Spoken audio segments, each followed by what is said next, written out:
Our venue is Elstrom Stadium in windy Geneva. Tonight, Sports Channel presents the IHSA Boys AA Baseball Championship game as the Morris Redskins take on the Chatham Glenwood Redskins.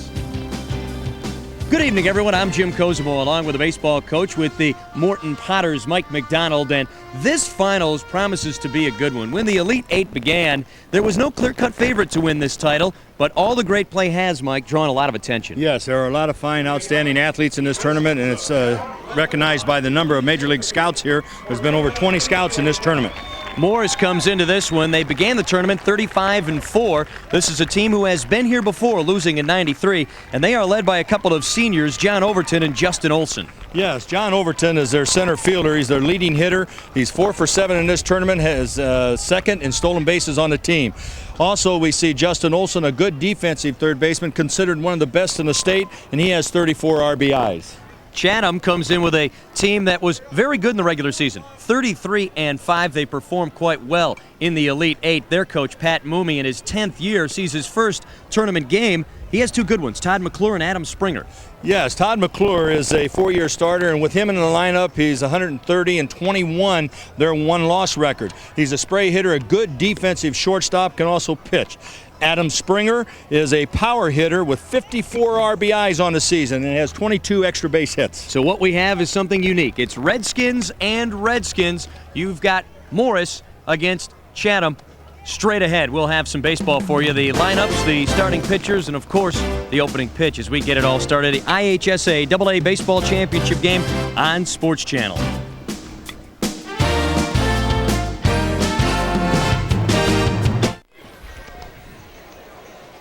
Jim Cosimo and Mike McDonald with you on a glorious evening for baseball at Elstrom Stadium. And here you see the starting lineup for Morris. They are called the Redskins. The top three, Overton, Weirs, and Scritch.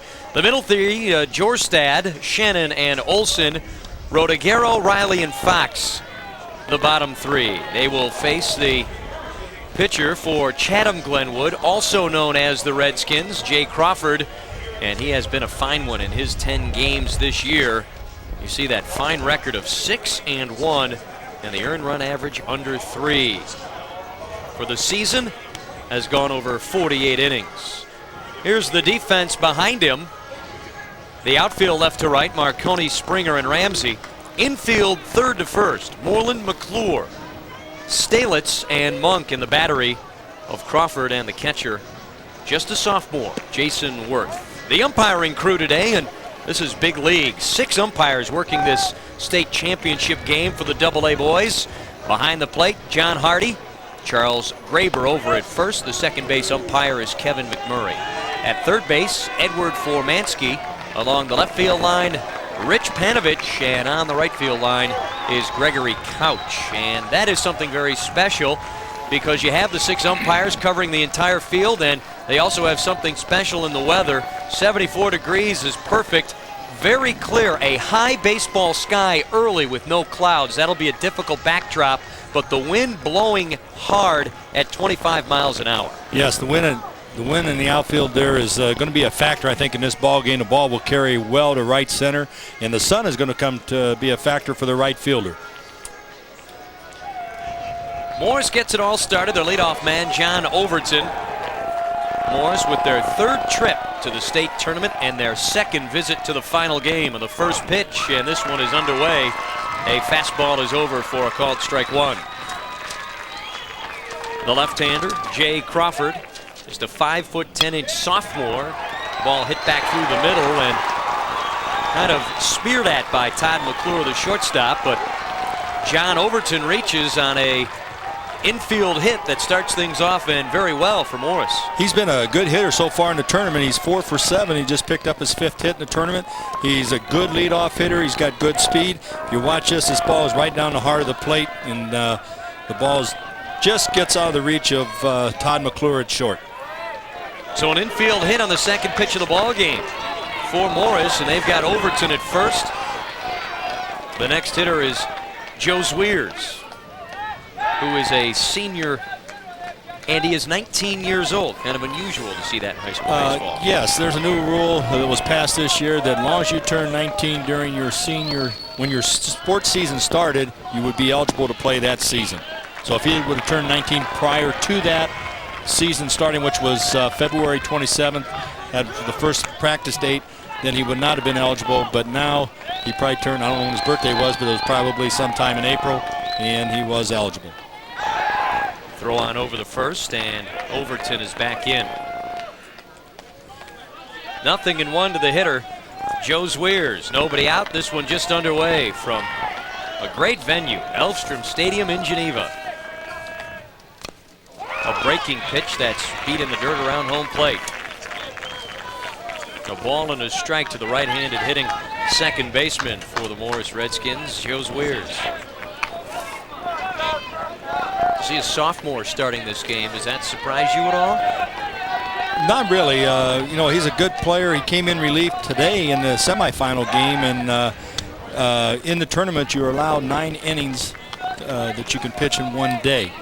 And so I believe he pitched 2 innings the first game today, so he could complete this ball game.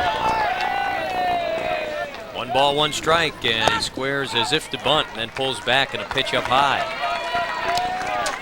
2 balls, 1 strike. Zweers is a good contact hitter. He can bunt, as you see here. They're looking to probably try to move the man over, get him in scoring position early. And they have Skirch coming up as the next hitter, who is a good hitter for them, is hitting .500 in the tournament. Swing and a miss, evens the count at 2 balls and 2 strikes. And the infield moving on that last play. Over at first base, John Overton led the game off with an infield hit.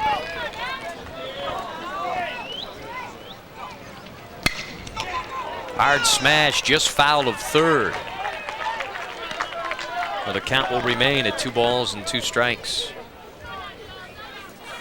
The young man on the mound, Jay Crawford, like we mentioned earlier, is a sophomore. He changes his speeds, and he's going to rely on that, mixing his pitches up. His fastball does have a tendency to run away from the right-handed hitter. And a throw over to first, and Overton back in, as you said, pitched in the semis. That could be difficult to pitch in the day, then pitch in the evening. What about loosening? Well, it depends on how many pitches he threw earlier today, and I don't think he threw that many. So he's able to come back. That'll tell later in the ball game in the middle innings. It'll probably see some wear on his arm where he'll start to tire, maybe lose a little control, start getting the ball a little bit higher in the strike zone, and that's when it'll show up.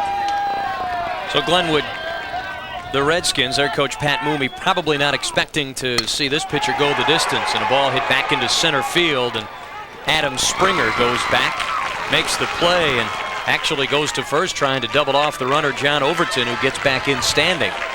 Zweers flies to center, and there's 1 out. Kevin Skirch is the hitter. Adam Springer out in center field. He has a lot of room out there. The dimensions of this park,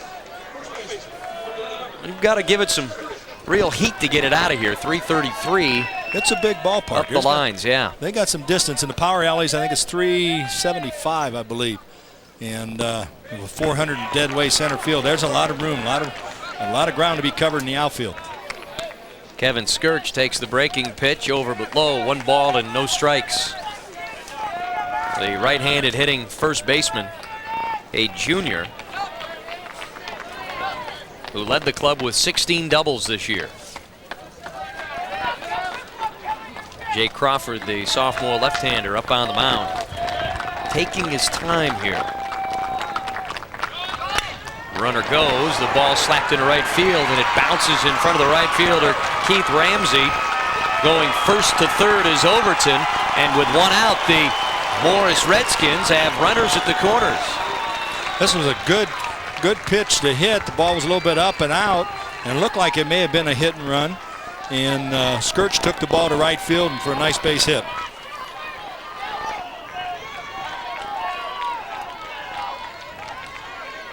Okay, here it is again.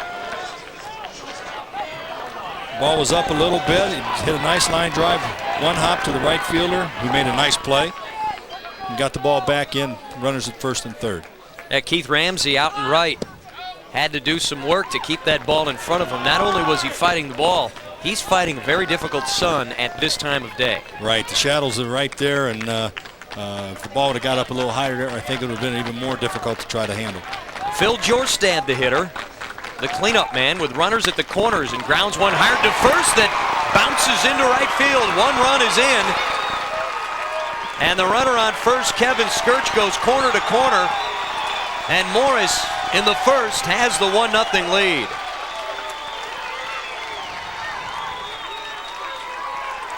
Tough play for the first baseman, Dan Monk, but the ball was hit right at him, and he's got to make that play.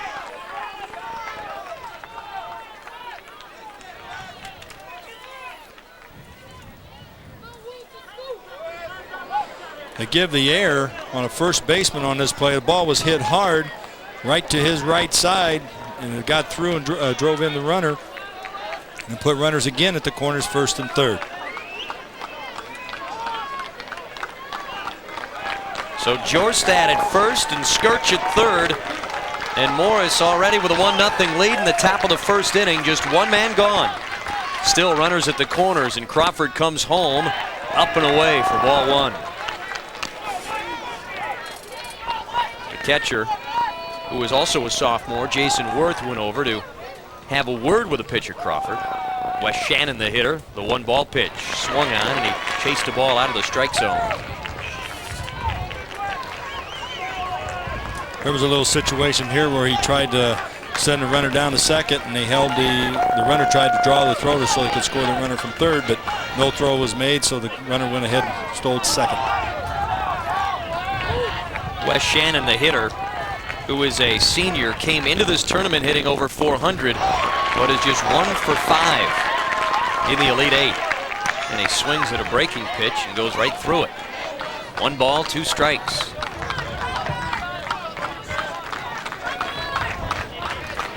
Infield back as the runner moved to second on that play, and now there's a bouncing ball swung on and missed. The runner from third will come home as the ball got away from the catcher, Jason Worth. And the hitter gets hung up between first and second. Now he'll go to second safely, and another run crosses the plate for the Morris Redskins. A wild strikeout, Mike, and an unfortunate one for Chatham Glenwood. Okay, the pitcher looks like a curveball in the dirt. It's a wild pitch, considered a strikeout with a wild pitch, and the runner just kept going around to second base. And the catcher makes the long throw, and it's just what Morris wanted, because that way they could have the opportunity to score the runner from third base, which they did. McClure bobbled the ball, dropped it, and the runner advanced to second. And the next batter is Justin Olson, and he bounces one into center field. Coming into third base, but holding right there is Wes Shannon. So the hit parade continues for the Morris Redskins. They have the 3-0 lead, and runners at the corners again. This ball was hit hard right back the middle. Crawford put a glove on it, but couldn't hang on to it. And the ball went up the middle for the base hit. And like you said, we still have runners at first and third. And 3-0 ball game. And now the manager of Chatham Glenwood, Pat Mooney, will come out and talk to his pitcher, and that could be it for the young left-hander Jay Crawford, as he is getting pats on the shoulder and on the back. Well, this is a situation here where, you know, you have a sophomore in the state tournament in the finals. The team, first time the team's ever been in the finals, where Morris is an experienced club, having 3 years, been here. A little bit nervous, first inning to play. I think they'll settle down. It's just, you know, getting the jitters out. You have one out, you still have a double play situation, first and third. I'm sure Morris will either try to draw a throw like they did earlier with the runner, trying to move him down on a steal or a forced balk steal, or they may even try to squeeze, and that's not out of the realm of Morris's offensive attack. Jason Rodiguero takes a curve up high. Rodiguero showed bunt that time. It could be a safety squeeze where they try to bunt the ball and make Chadam field it and make the play to first, then bring the runner, or it could have been a straight possibility to squeeze. And Mike, as a coach at Morton, you like that play. Here's a pickoff to first, and the runner hung up between first and second. Runner at third coming home, Wes Shannon. Now he's caught up. The throw home doesn't get anyone, and now the runners are safe at second and third. Boy, Chatham not only having problems with their pitching, but defensively, they've made some miscues on some hung-up runners. That's some mental mistakes. This is a situation where Crawford has him picked off, and they got him in a rundown. The throw is made to McClure. McClure tries to go to the plate to Worth, and the runner goes back to third. Now they got the runners at second, third again. 2 runners in scoring position now instead of 1. And the double play is out of order with 1 out. They'll have to hold the runners and get the batter at first base on a ground ball. Pitch to Rodiguero is over, but inside. Change that over but low. 2 balls and no strikes. Jason Rodiguero, 2 for 6 in the tournament so far. Breaking pitch, just missing outside. You'd expect. Oh wait, now they call that a strike? Right, it was called strike. Curveball broke on the outside corner. There may be a bunt situation right here. They may try to squeeze to get another run in. Ground ball, that gets through the left side and a base hit. 1 run is in. And it is now 4-0 in favor of Morris. On the play, Olson moves up to third. And an RBI for Jason Rodiguero. Okay, Rodiguero hits a nice ball in the hole between short and third. Just a nice ground ball, base hit, single, drive in a run. They still have first and third again. 1 out, a lot of possibilities. Could bunt. I think, Morris is going to keep the pressure on him. They're going to probably try to do something with the runner to get him in a run down and score another run. They'll give up an out to get a run in. Number 8 place hitter Brian Riley is up, a pitch out, and nothing working for the Morris Redskins. Runner at third is Justin Olson. Jason Rodiguero over at first. This is a good time to possibly run a steal after a pitch out, because you won't see back-to-back pitch outs very often. Riley, the designated hitter, showing bunt, takes over at the knees. 1 ball, 1 strike. Just 1 out here in the top of the first inning. Morris leads it 4-0. There goes. Throw down to second. They got the runner trying to steal, and holding at third is Justin Olson. Good throw down by the catcher, Jason Worth, for the 2nd out of the inning. This is a good. Jason Worth is a fine catcher. That pitch was low inside. He came up with the ball, made a nice throw down to second base, and they got the runner sliding in. The runner from third did not advance on the play, but they got 2 outs now. Now they can play a little deeper depth in the infield and get the 3rd out. 2 balls and 2 strikes, and the pitcher Jay Crawford, the victim of 2 errors, but he takes care of Morris on a swinging strikeout. A big top of the first for Morris. 4 runs on 4 hits. Chatham Glenwood gets their chance next.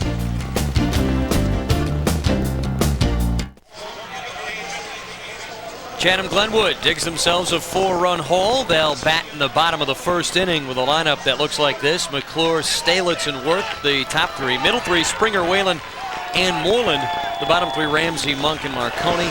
This lineup will face the right-hander from Morris, Jake Lambros, who is a 5'11" senior. And the first pitch is way inside to Todd McClure, the senior leadoff hitter for Glenwood, and he takes it for ball 1. Lambros has been here before. His 2nd state tournament final, and he comes over the plate with a strike. Well, change that now as our home plate umpire John Hardy looked like he gave the strike signal.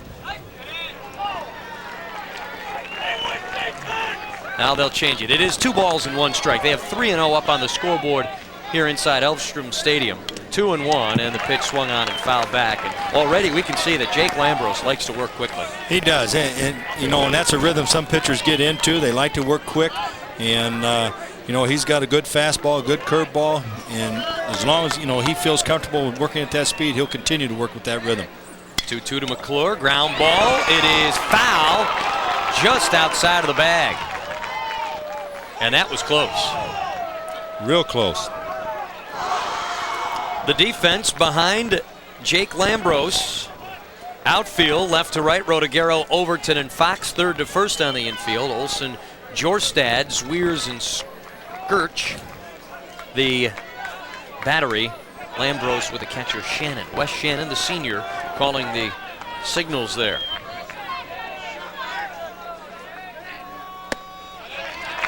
Hey, man, with a 2-2 breaking pitch. He's got a lot of confidence in his curveball. He needs to keep it down, and he's effective if he does that. Full count. Pitch swung on, hit in the air toward left field.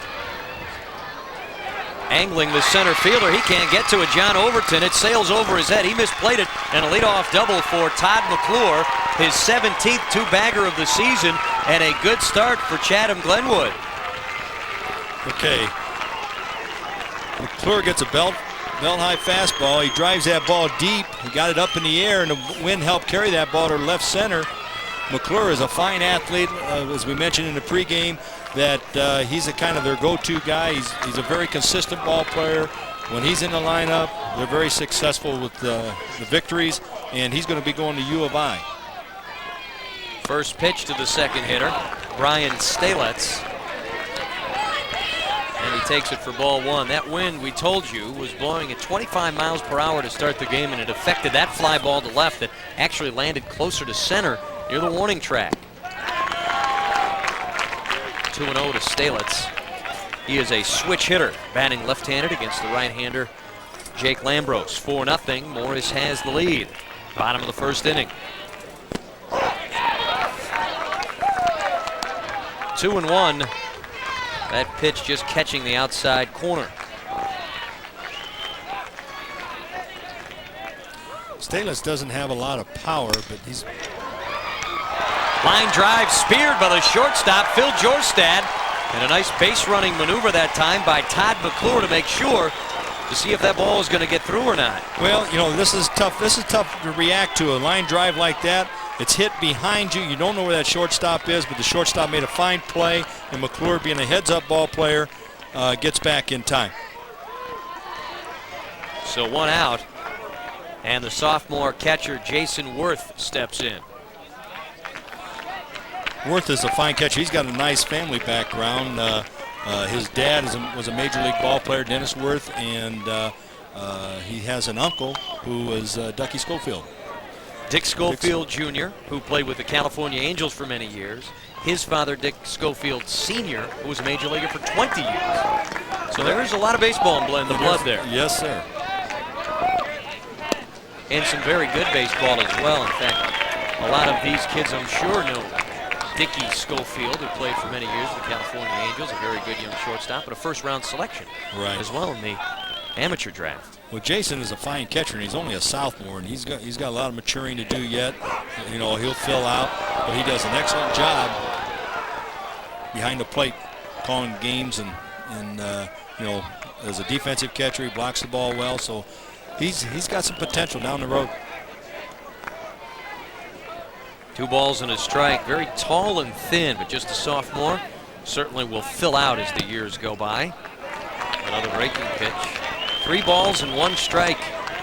1 man gone. Bottom of the first inning. Morris put up a 4 spot in the top half. Check McClure at second, and the pitch is fouled off on the right side.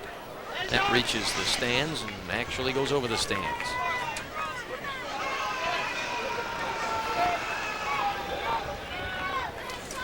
Jason is a kind of a hitter. It's basically a right side hitter. He will hit behind the runner. In this case here, the ball being outside, he'd hit the ball to the right side, advance the runner to third base, but he just drew a walk here, put runners at first and second. Adam Springer will be the next hitter for Glenwood as Jake Lambros checks things out. He is a very quick worker, but on this next hitter, he'll have to be careful. He is. I mean, this hitter right here, Adam Springer, has a lot of power. He has 54 RBIs on the season.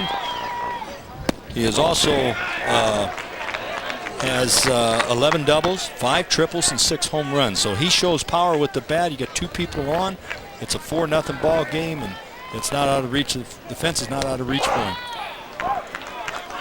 Fastball over the outer edge. 1 ball and 1 strike. Springer's 54 RBI, a school record for Chatham Glenwood. Pitch, he was way behind the fastball. He was late. And 1 ball and 2 strikes. Again, the scoreboard here inside Elstrom Stadium showing 2-1. I think they missed that last strike. The second pitch here was a strike. No, he may have been swinging late trying to go to the fence to right field, you think?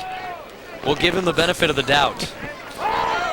Young Adam trying to take it to the right field side. And any right fielder, in this case it's Aaron Fox, the right fielder for Morris, he will have a tough time because that sun is tough. There are no clouds. It's a very high sky. A wave and miss at a breaking pitch out of the strike zone. And Adam Springer trying to make something happen that wasn't there. This was a big breaking curveball. He threw it to the outside part of the plate, and it was outside the strike zone, and he had him fishing for the ball. So Adam Springer went down swinging. A good place to start that breaking pitch. On that outer half. Matt Whalen takes a breaking pitch inside for ball 1. Strike 1. You know what? I'm telling you, John Hardy, the home plate umpire, has asked us to do him a favor. Until he gets his balls and strikes correct tonight, I'm holding that against him. Fly ball into right field, and it's Aaron Fox fighting the sun under it, and he makes the play to end the inning. A potentially dangerous inning, but Morris gets out of it as they strand 2 on, and we head to the second inning with Morris up 4-0.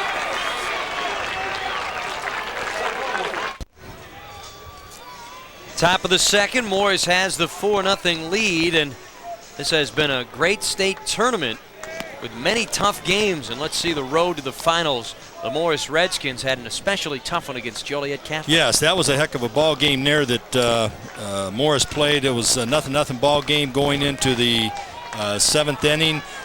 Joliet Catholic had a perfect game going, and I think a couple base hits and an error, and they scored 2 runs to win and go on, and they've been able to get here through very successful play.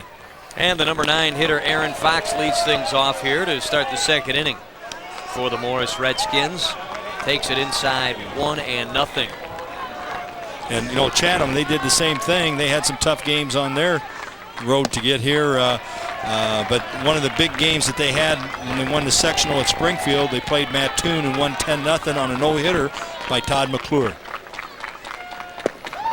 Working quickly over the low. 3 balls and no strikes to the number 9 hitter Aaron Fox. And I don't care what level of action you are looking at, but boy, you don't want to lose the number 9 hitter. You want to make him get on base, but on 4 pitches, the sophomore Jake Crawford walks Fox, and once again the Morris Redskins have their leadoff man on. Well, Coach Steele feels that Aaron Fox is like a second leadoff hitter for him. He hasn't been very successful in the tournament. He's been 0 for 4, but still, you know, on the season he's hit over 350, and like a second leadoff hitter, he's a guy that's able to get on base for him. And here we are in the top of the second inning, and he leads off with a walk, so they got their first runner on with the leadoff hitter following. John Overton, who started the ball game with an infield single and then scored the first run. 6, is that a strike? Thanks there, John Hardy, the home plate umpire, who has got to quicken those balls and strikes, but the first strike of 6 pitches thrown, and now 1-7. Excellent block by Crawford. Jason. Jason Worth did a nice job on that inside curveball into the right-hand hitter in the dirt. He blocks the ball well. A sophomore battery going in the championship game in AA boys baseball. Well, when's the last time you saw sophomores starting as the battery? I don't know. I don't like that because we play them next year. And, you know, I'm sure we'll see them. The Morton Potters is where Mike McDonald is the baseball coach. And how did your season go this year? We had a 20-12 record. We got beat out in regional championship by Normal Community High School. Dennis Steele, the head coach of the Morris Redskins, along the line at third. Hard ground ball to short, and a nice play by McClure to second for 1. The relay not in time, and Overton beats it out.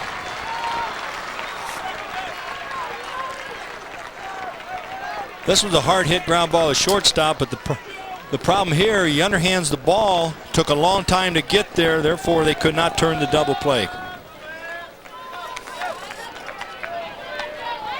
And Crawford, the left-hander, has that good look over to first with Overton right in front of him. An average move to first, but the play is right there. Crawford throwing a lot of breaking pitches. Is that a sign of a pitcher tiring? Not really. I think he has a lot of confidence in that pitch, and that's one of his best pitches is the curveball. And, you know, you have to have that second pitch and even the third pitch in this type of play. Because if you throw nothing but fastballs, the hitters are going to catch up to it, and the timing will be there. So you got to mix your pitches up.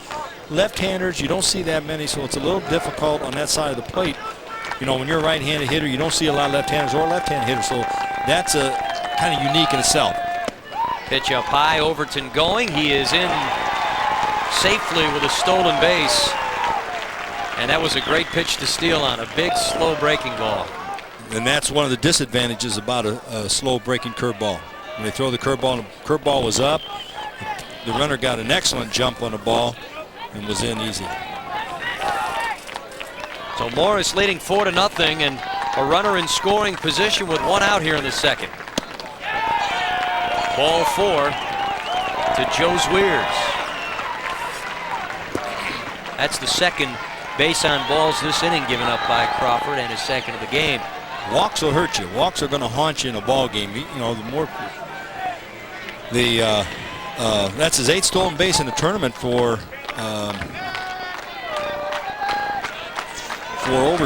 the team of Morris. Morris has stolen 8 bases in the tournament. Excuse me. And they are running ball speed. Yes, exactly. They show some speed, and they're not taking the bat out of their hands. Ground ball, base hit to left. Overton around third. Throw is cut off, and he will score to make it 5-0. Morris with the lead. Again, this is where the walks come into play. You know, you walk one hitter. We see this base hit right here by Skirch. He gets a nice base hit through the left side of the infield.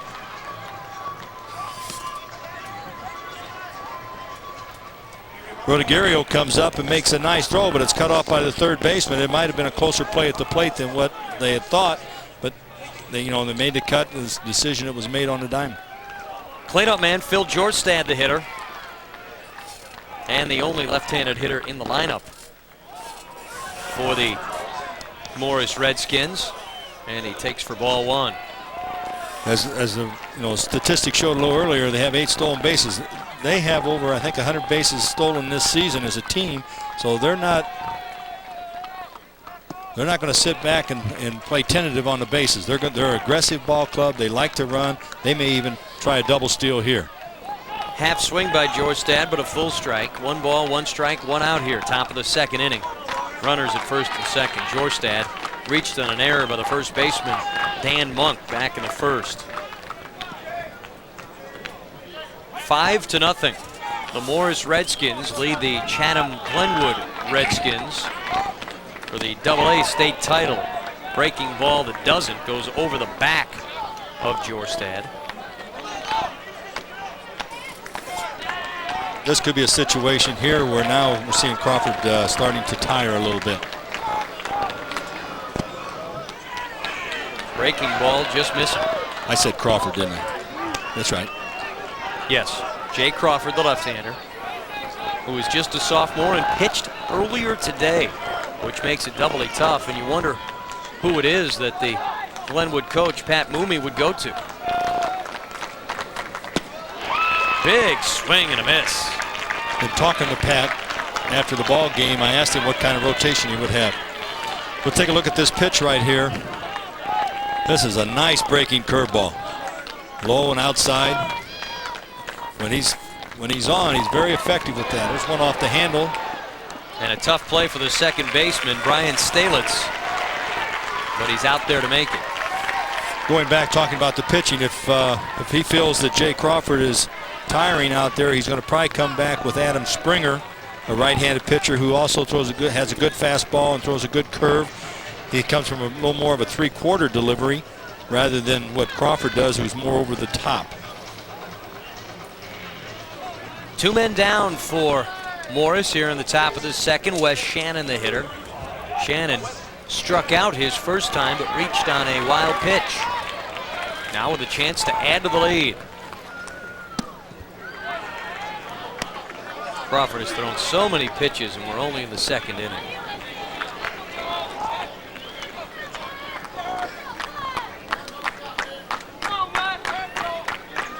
One ball to the catcher. 2-0.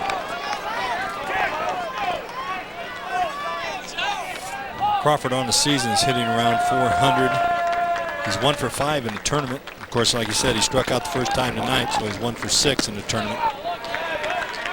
He too is also a good defensive catcher. His throw to second base, which you're trying to find catchers to throw right around, colleges are looking for 1.8 to 2.0. He's about a 2.1 to 2.2 on his throw to second base.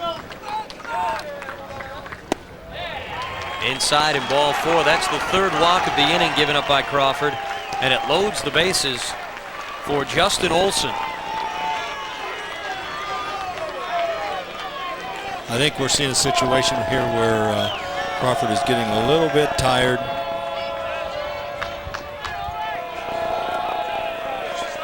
Let's see if Olson takes a few pitches, because Crawford has had such a tough time finding home plate, and he's first pitch swinging into right field. That one slices just foul. And a good play by that right field umpire, Gregory Couch, to get out there and be right on top of the ball. Coach Steele here thinks that Crawford is one of the best, or Olson is one of the best third basemen in the state, and he thinks he's probably the #1 third baseman in the state. He does a fine job. Has good defense. He made some nice plays earlier today. And he's a switch hitter, batting right-handed, and he lines one into left field, a base hit. One runner is in. The throw in from left field cut off, and then the relay is over the head of the catcher. 2-run score. Runners move to second and third, and it's 7-0 Morris.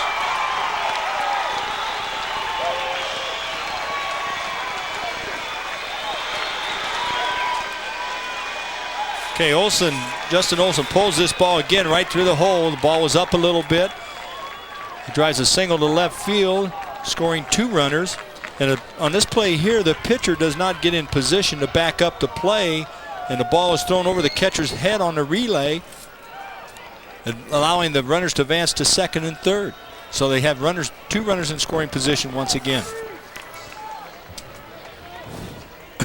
And the coach of Chatham Glenwood, Pat Moomey, goes to the hill for the second time, and that will be all for the sophomore left-hander Jay Crawford. A tough outing in the AA boys state title game. Crawford walked 3, struck out 1, but the strikeout reached base, and we'll have a replacement on the field as Chatham Glenwood will go to the right-hander. That is Adam Springer, who will go up on the hill, and he inherits a tough situation, down 7-0 and runners at second and third. Adam Springer is a right-handed pitcher. He has a good fastball and good curveball. I mentioned earlier he throws from a little more of a 3/4 delivery. He must keep the ball down to be effective. And Coach Moomey thinks that he's a fine young pitcher. Has a lot of potential. And he is a senior and has done quite well for him.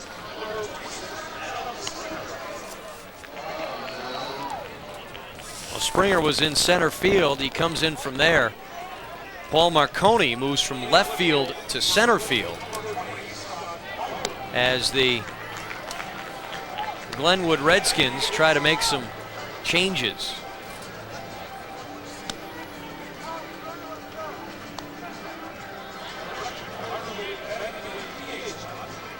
How long does the right-hander Adam Springer have to warm up and get ready? Okay, he has 8 pitches. They allow him 8 pitches to get loose when he comes into the ball game. Now, let's say that Crawford would have went out on an injury, then he would have as much time as he needs to warm up. Scott Byram is now the left fielder as Paul Marconi moves into center.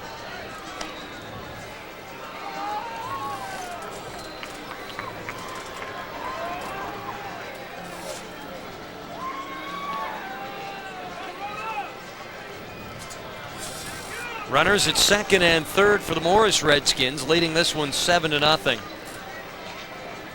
And the hitter, Jason Rodiguero. Coach Steele said that Jason Rodiguero is fastest kid that he has on the ball team. He's got good speed. He's been 2 for 6 in the tournament coming in tonight. He had base hit the first time up, so he's 3 for 7 in this tournament play.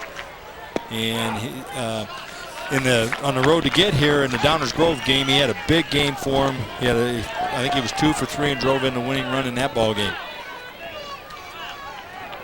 He also stole a base that led to scoring a run. And he swings through a pitch. 0-2. And the right-hander Adam Springer on in relief of Jay Crawford. Time is called. There's a new rule in high school this year that, for example, here the batter called time and he stepped out of the box. The hitter cannot step out of the box this year unless he gets time granted to him like they did just then, or the swing would take him out, or a pitch was inside and almost hit him and he had to bail out. Now, as you notice, he takes a step out. He still has 1 foot in the box. That's trying to speed up the game this year, and it's been pretty effective. If he would step out without being granted time, it would be an automatic called strike on the hitter. See, a play like that, the ball was over his head, he would be able to come out of the box there because he's trying to get out of the way of the pitch. Well, there's a pitch way over the head. I'm not even sure that the hitter, Jason Rodiguero, had to duck on that one. No, that ball was really high. And Springer, after starting 0-2, goes to 2-2, and a pitch hacked at, hit into the air in a left center, chasing after it Byram, and he spears to make the catch. A tough play by Scott Byram, who was just inserted into the ball game and is called quickly into duty. But damage done again by Morris. 3 runs in the inning. Heading to the bottom of the second, they lead it 7-0.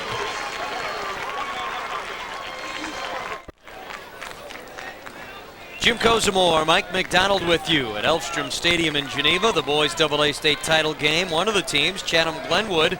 This is the way it took them to get to this final game. Probably the toughest game they had in this series was DeKalb, and that was the opening game of the tournament. It was a 1-0 ball game, a fine played ball game at the start, and that was probably their toughest road to hoe, besides, well, Champaign Centennial in the regional championship. And the coach of Chatham Glenwood is Pat Moomey in his 10th year. Came into the Elite Eight with a record of 235 and 85. And Coach Moomey, Mike or Jim, he said that he felt that for them to be successful, or that the reason they've been successful is that they have clutch hitting and strong defense throughout the game. Now, you know, the defense has not prevailed in this ball game. They have 3 errors off after 2 innings of play. Swing and a miss by the third baseman Craig Moreland. 1 ball and 2 strikes. First time through the order still for the right-hander Jake Lambros. A pitch fouled off the right side, and a good play by the first base coach, Andy Stremlau,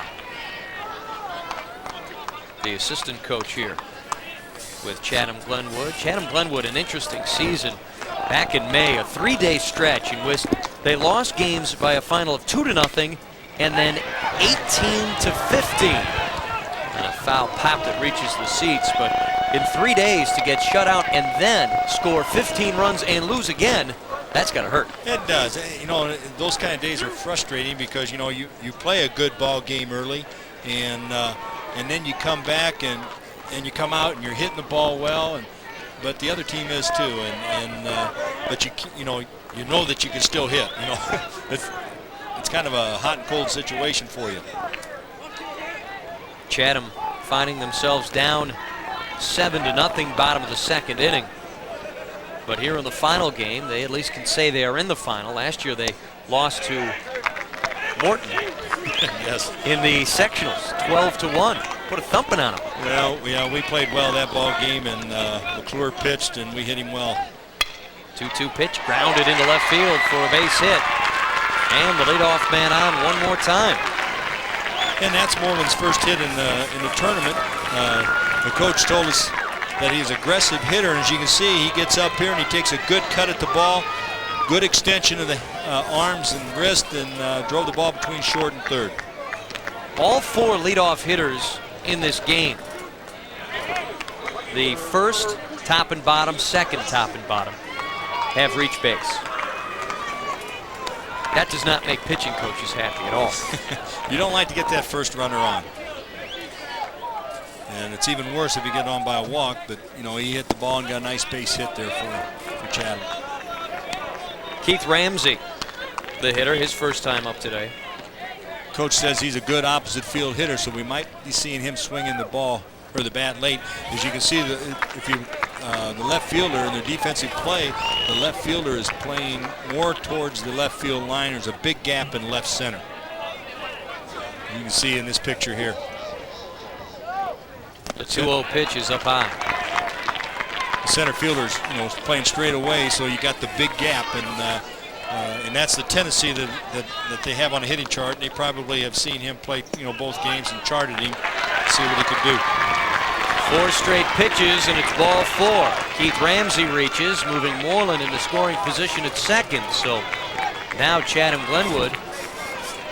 Well, this brings up a good situation. Dan Monk, their first baseman, he has a tendency, and it will show that he will bunt a lot. And here they are with no outs, with runners at first and second. Here's a chance for them to, you know, move some runners up. If you would take a look at Dan here, he's wearing a face mask.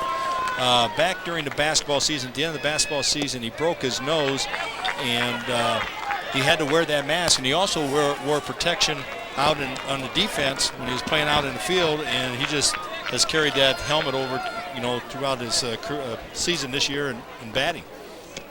Monk, who was a first baseman, I'm sure sees a lot of balls coming his way, either off the bat or from the infielders, right. And that could be short hops or tough hops. And that's probably why he's wearing that mask, you know.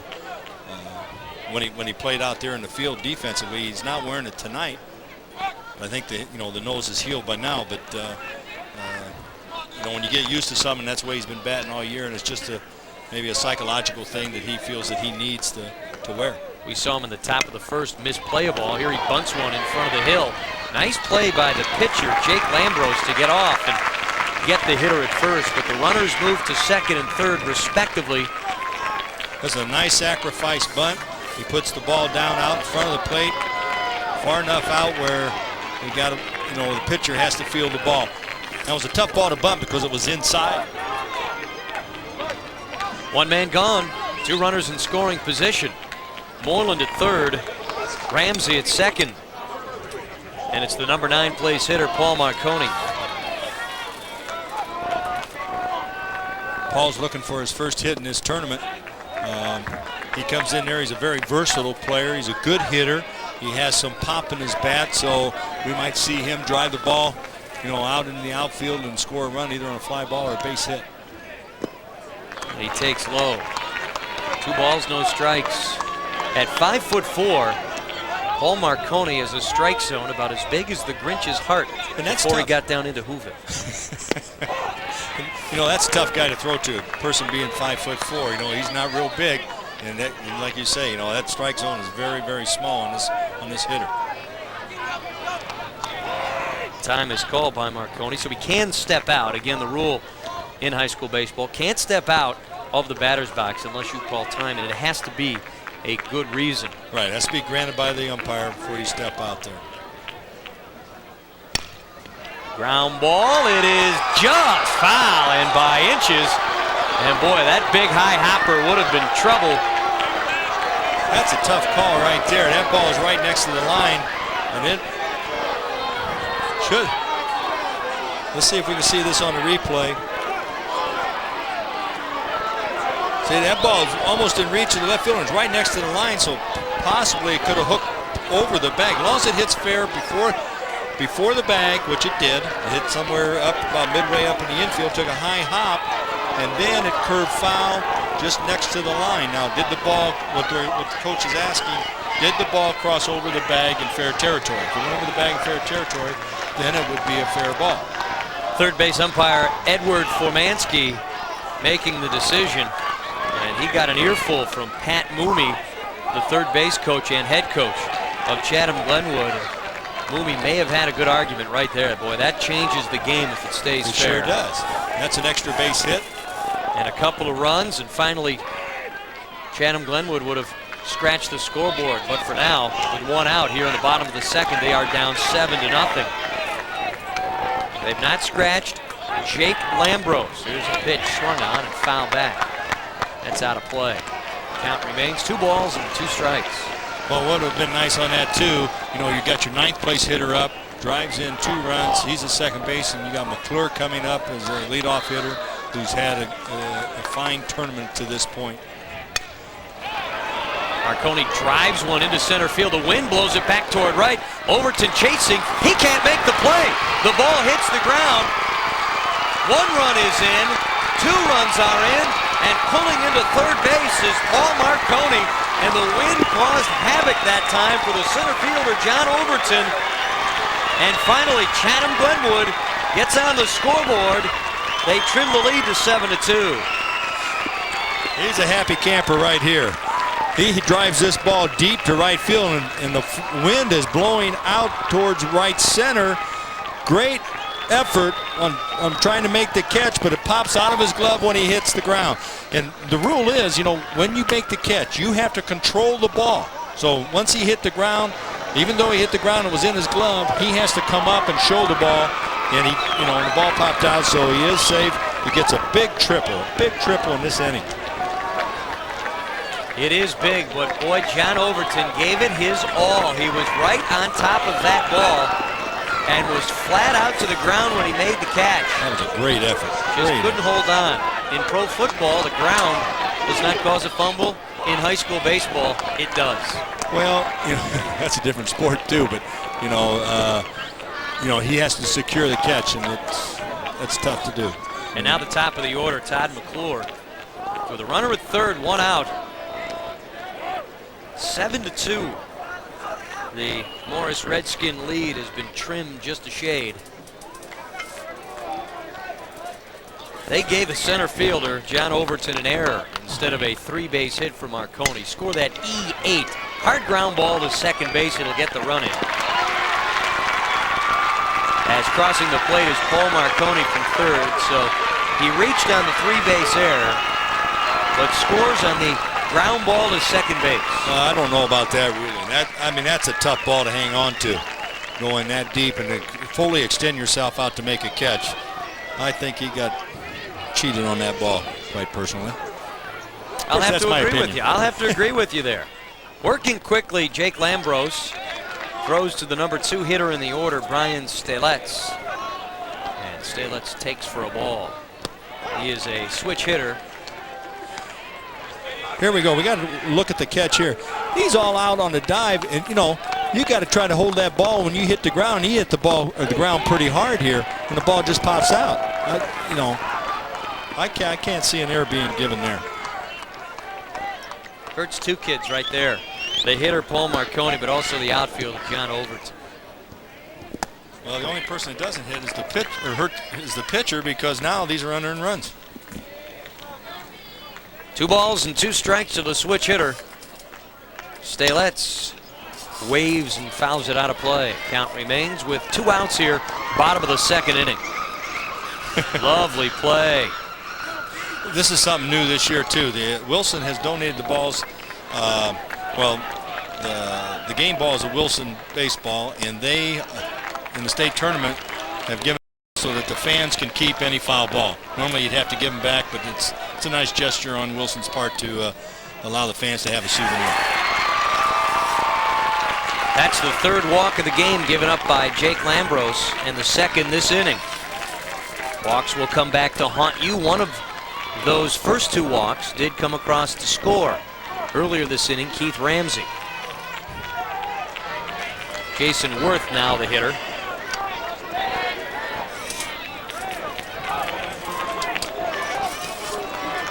Jason's kind of a free swinger. He's the one we talked about earlier about hitting behind the runners. And we could possibly see that happen.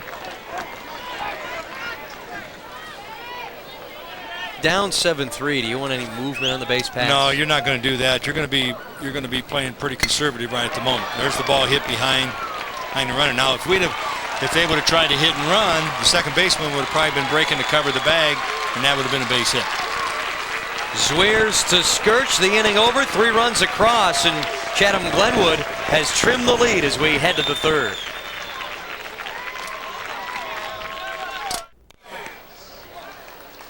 The broadcast rights to this game have been granted to Sports Channel by the Illinois State High School Association solely for the entertainment of our viewing audience. Any reproduction without the written consent of Sports Channel and the IHSA is strictly prohibited. Jim Cosimore, Mike McDonald with you. The AA boys state title game. 7-6-1 for Morris. 3-2-3 for Chatham Glenwood. If you wonder why I'm being so correct with their home names, they're both called the Redskins. We don't want to miscue you, as there's a miscue. Throw from the 3rd baseman, Craig Moreland, way over the head of Dan Monk. And on with an error, Brian Riley moves up to 2nd on the throw.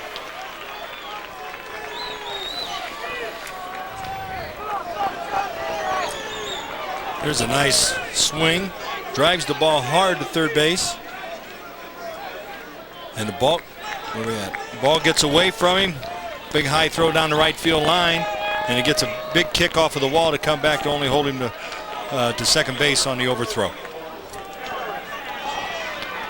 An infield hit, a walk, a double, a single, and an error. 5 leadoff hitters in this game. All 5 have reached.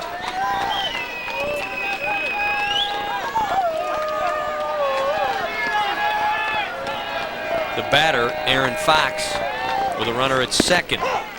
Fox really crowds the plate and get a good shot here from center field if we can focus in on his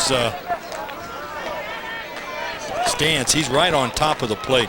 His hands are over on the plate, which is nothing wrong with it. But now if the pitch would hit him in the hands, that would be construed as a strike because it would be in the strike zone over the plate. How often do you see that call made, though? That's true. That's true. A good umpire would have to, do that. Boy, he would take a lot of heat from it because the coach would be on him about his player getting hit by a pitch. It's very rare when you see that one called. A ball and a strike to Aaron Fox. Way outside, gets away from the catcher, Jason Worth, and on the play, Brian Riley moves up to 3rd base. Will be ruled as a pass ball, maybe. It should.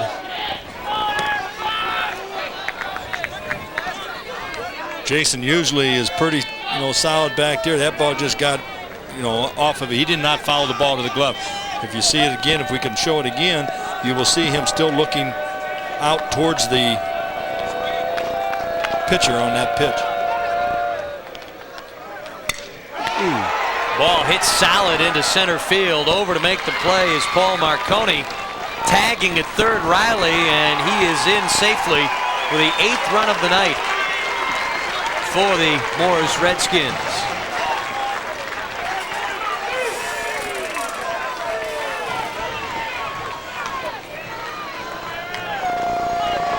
There's Fox hitting that ball deep to center field. And the long throw, but it's not going to be in time. It's too deep to get the runner at the plate. That gives Morris the 8-3 lead, and the top of the order comes up with 1 out. John Overton. The new pitcher, right-hander Adam Springer, on in relief of Jay Crawford, a much quicker worker. He comes at it 3/4 and misses. The one thing he does when he pitches in his windup, when he delivers to the plate, he throws across his body a little bit. He does not open up, and that could lead to arm problems down the road. You will see a lot of left-handers throw across the body, but right-handers usually is not the case. But here he does keep, his hips are closed when he throws, and he's throwing across, and that's working against your arm. 3-0 he takes for strike 1. 3-1 with 1 out. Oh boy, that one got way away from the pitcher Adam Springer. Ball 4. That's the first walk given up by Springer.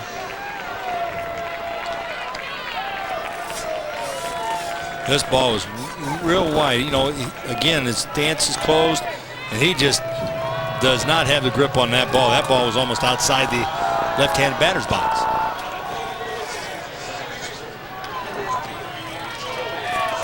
Joe Zweers, the hitter. Zweers walked and scored back in the second. Flew out to center his first time up. Off speed up high. You know, they could put something on here. They may try a hit and run. They could even try a bunt. In a state championship game like this, when you're playing in a tournament, you know, you're trying to do away with your opponent as quickly as possible, any way as possible. You would like to get the 10-run rule, you know, and end your game early so that you can get, you know, save time with your pitchers. But this is something that it happens in a lot of ball games. A lot of times people think you're running up the score, but you're not. Not in tournament play. There's no more tomorrows. Overton at first does have a stolen base. Pitch inside. 2 balls and 1 strike to Joe Zweers. Overton with good speed, and this Morris team with 8 stolen bases in the Elite 8. Quick throw over, and Overton back in.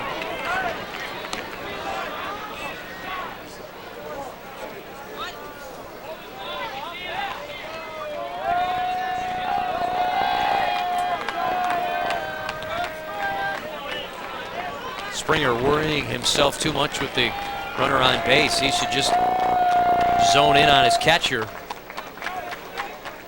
and try to quicken the pace so his defense doesn't fall asleep behind him. And that's something here, you know, you're down by a lot of runs, you know, they may be going, but like you say, you know, why worry? Why throw a ball game over to first base? Let's concentrate on your pitches at the plate, and you got a good catcher in Jason Worth, who can throw the ball and can throw runners out.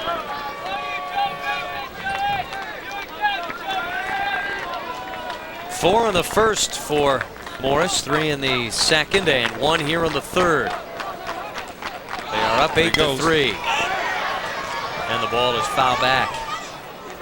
Good jump for Overton, and he does have Adam Springer thinking up on the hill, and that's one job of a base runner, is to get the pitcher into a different rhythm, a different motion.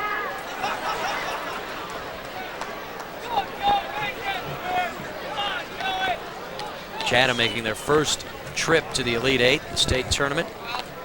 This can be a little bit nerving to some as they get this far from the town of Chatham. Population 6,074. There he goes. Pitch inside. Throw it down. Interference? Batter's interference? We're going to have an interference call right here. And they calling him out, I think, because he stepped out of the box. I'm not sure. Let's wait and see what's happening here. Home plate umpire John Hardy now over talking with Dennis Steele, who is the head coach of Morris. The hitter, Joe Zweers, hopping mad. That could be an indication, and now he's trying to explain what he was doing as the assistant coach, Todd Croce, comes over to get a word in. Second base Here's umpire. The play.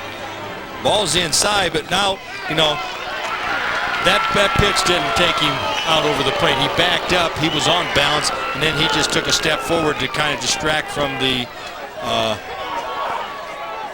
catcher's throw to second. Batter's interference, and Zweers is out for the second out of the inning. But the runner should go back to second, I would think. Go back to first or stay at second? I mean, excuse me, go back to first. And that will be the determining factor on exactly where it is John Overton will be, and he is pointed back to first. They're bringing him back. They're bringing him back to first base.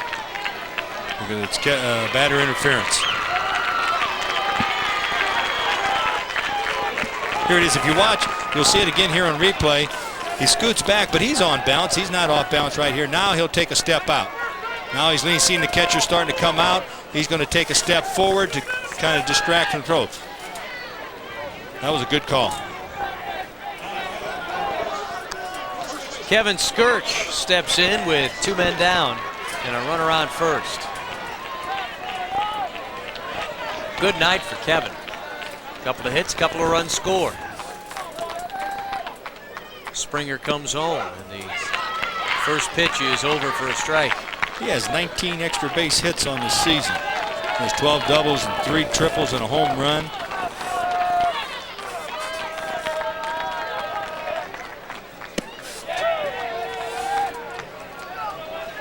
Springer sometimes drops from 3/4, almost a sidearm when he delivers, Mike. And you wonder just how much control he can have of the pitch. Well, I think a lot of that control can be because of the way he's stepping on his stride. Unless his arm is tired and you know, and it's dropped down, and that sometimes is an indication too.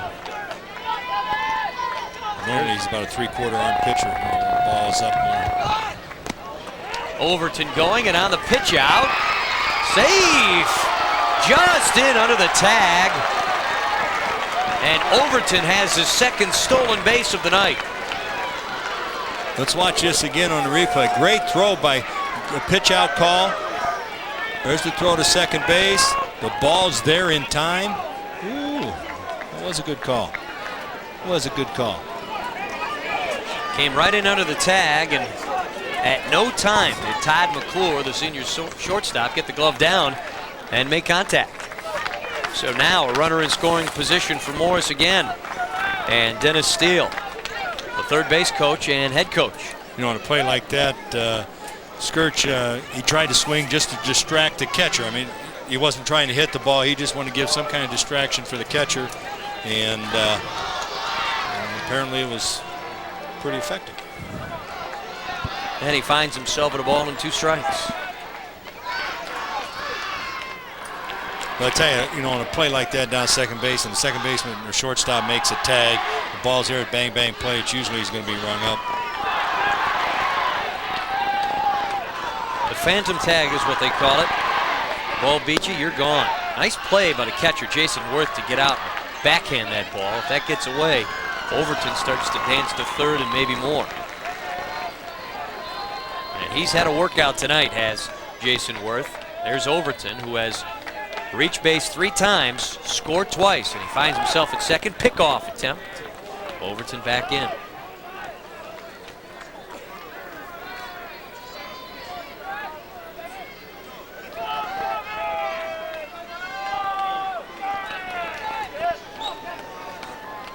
Adam Springer has done a nice job since coming on in release of Jay Crawford.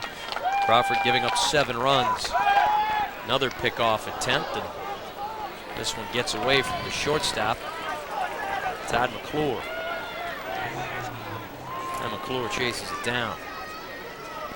There's a good athlete, Todd McClure, leadoff hitter for Chatham Glenwood. Most of the season this year, he switched hit. He was trying to work on his hitting from the left side. He hit about 350 left-handed, and of course, the last couple weeks of the season, he wanted to tune up for the tournament play and stayed with the right side. Second to first for the third out of the inning. But the Morris Redskins get one more, and they lead it 8-3 as we head to the bottom of the third.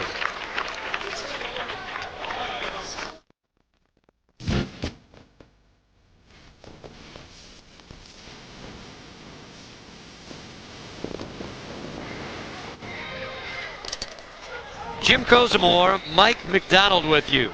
Elfstrom Stadium in Geneva, and a glorious night for baseball. Slight breeze began at about a 25-mile-an-hour breeze that actually affected a couple of balls hit, but right now quite a comfortable setting, and what a nice ballpark. The state championship came here in '93, and this has just been a great setting.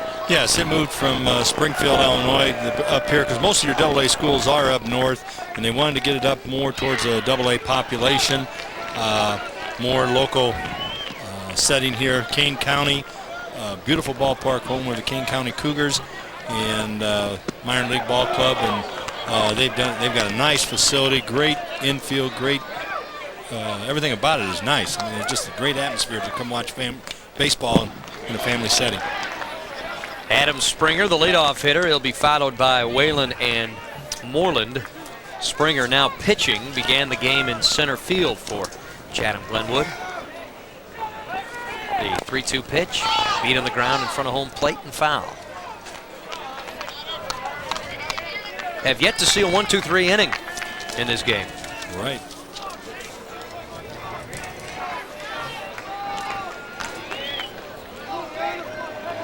Jason, the umpire behind the plate, John Hardy. John Hardy. His, if we can get a shot of him real quick here. His son Michael is having a birthday today, and he can't be with him, and he wishes him a belated birthday greeting, and he also would like to say hi to Steve and Megan, his other 2 children. Happy birthday, Michael. Don't be afraid to get a strike zone either. There you go. There, that was an easy one. He swings and misses. Nothing in 1. No, this whole umpiring crew has worked a good ball game. Fastball just missing. And there have been some close calls. A couple of balls just missing the lines. We've had some controversial calls. A ground ball up the first base line. It is ruled foul by John Hardy, the home plate umpire. So right back at him and swinging will be Matt Whalen.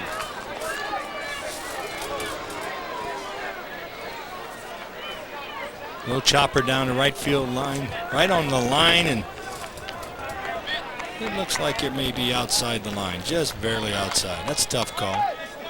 The runner's probably blocking the umpire's view. First baseman's blocking the first baseman umpire.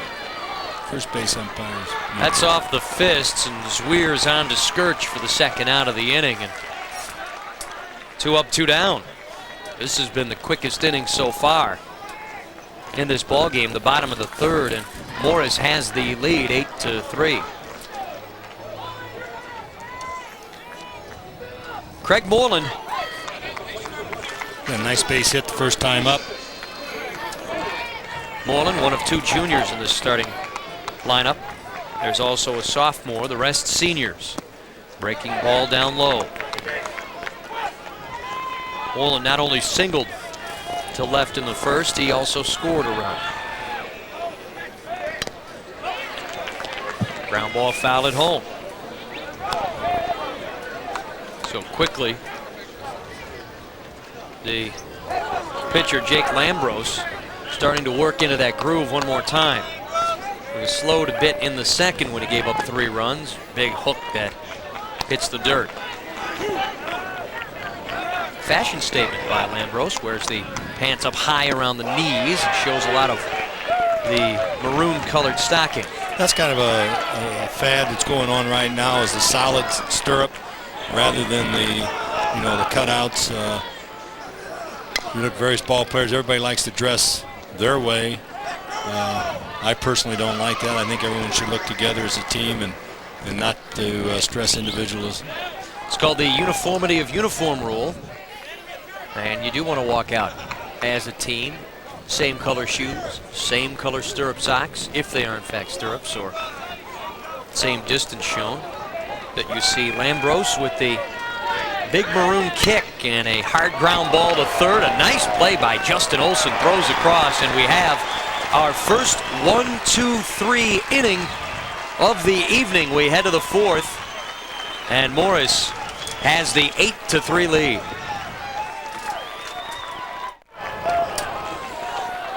Picturesque, the only word I can think of as you take a look at Elfstrom Stadium, and the same word would describe the play of the third baseman. This third base, Justin Olson, makes a nice play on this ball. The ball was hit hard, short hopped right to his, right to him, but the Coach Steele feels that this third baseman is one of the finest third basemen in the state of Illinois. And that's why, because of his hands and his arm. And the shortstop, Phil Jorstad, will step in for Morris. And he is first pitch swinging. Backhanded by the second baseman, Stalets. Throw to first. Got him! Great play. Great play.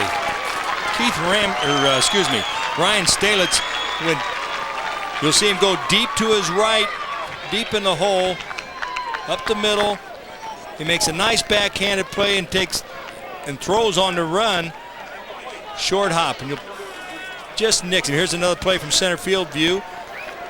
Gets rid of the ball quick. It's a bang bang play at first and just got him. Great play to use that short hop throw on to first as well. You see it more often in Major League Baseball on the AstroTurf fields.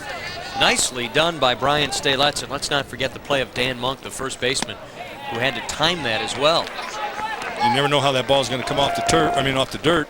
And he got a little high hop, but he handled it well. There he is, Dan Monk. The hitter, Wes Shannon, with a 1-ball count. pops one up behind home plate, and that lands right here in front of us. And a souvenir for a happy fan of AA Boys State Championship Baseball. He thought about throwing it back on the field. There you are, Mike. How we doing? Say hi to everyone you know. Hello. How is that guy, anyway? No, it was a joke, Mike. Don't worry about it. Easy, killer. Up high, a ball, 2 balls and a strike.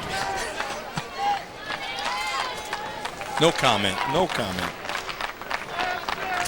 Wes Shannon, who struck out but reached in the first. He scored a run, walked in the second, walked here in the 4th inning with 1 out. And Morris with an 8-3 lead here in the 4th. Causing trouble again. They've had a runner reach base in every inning. It's the second walk given up by Adam Springer.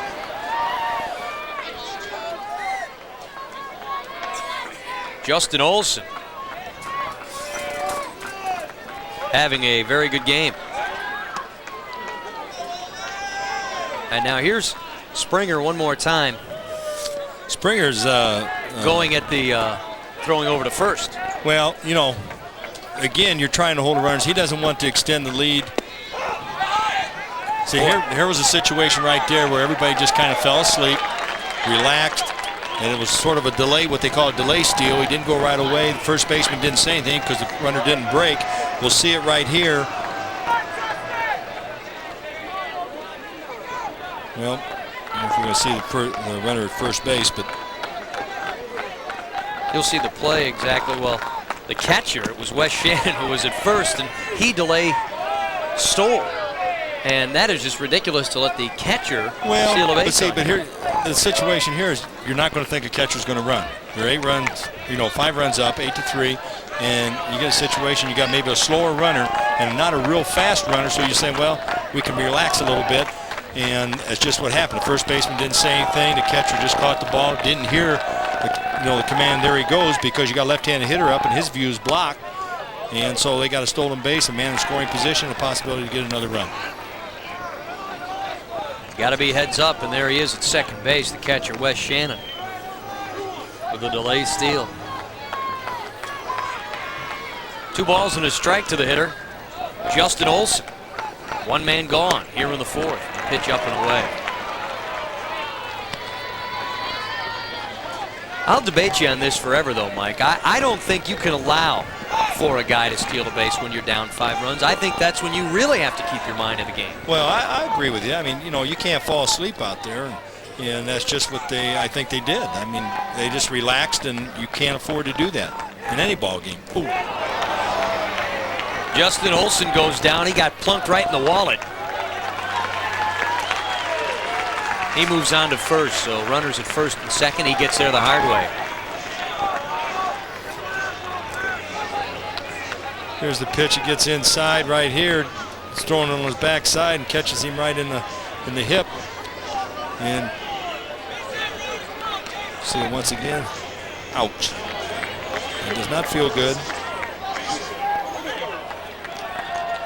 Now they got runners first and second with 1 out, and you got a double play in order. There's a nice bunt.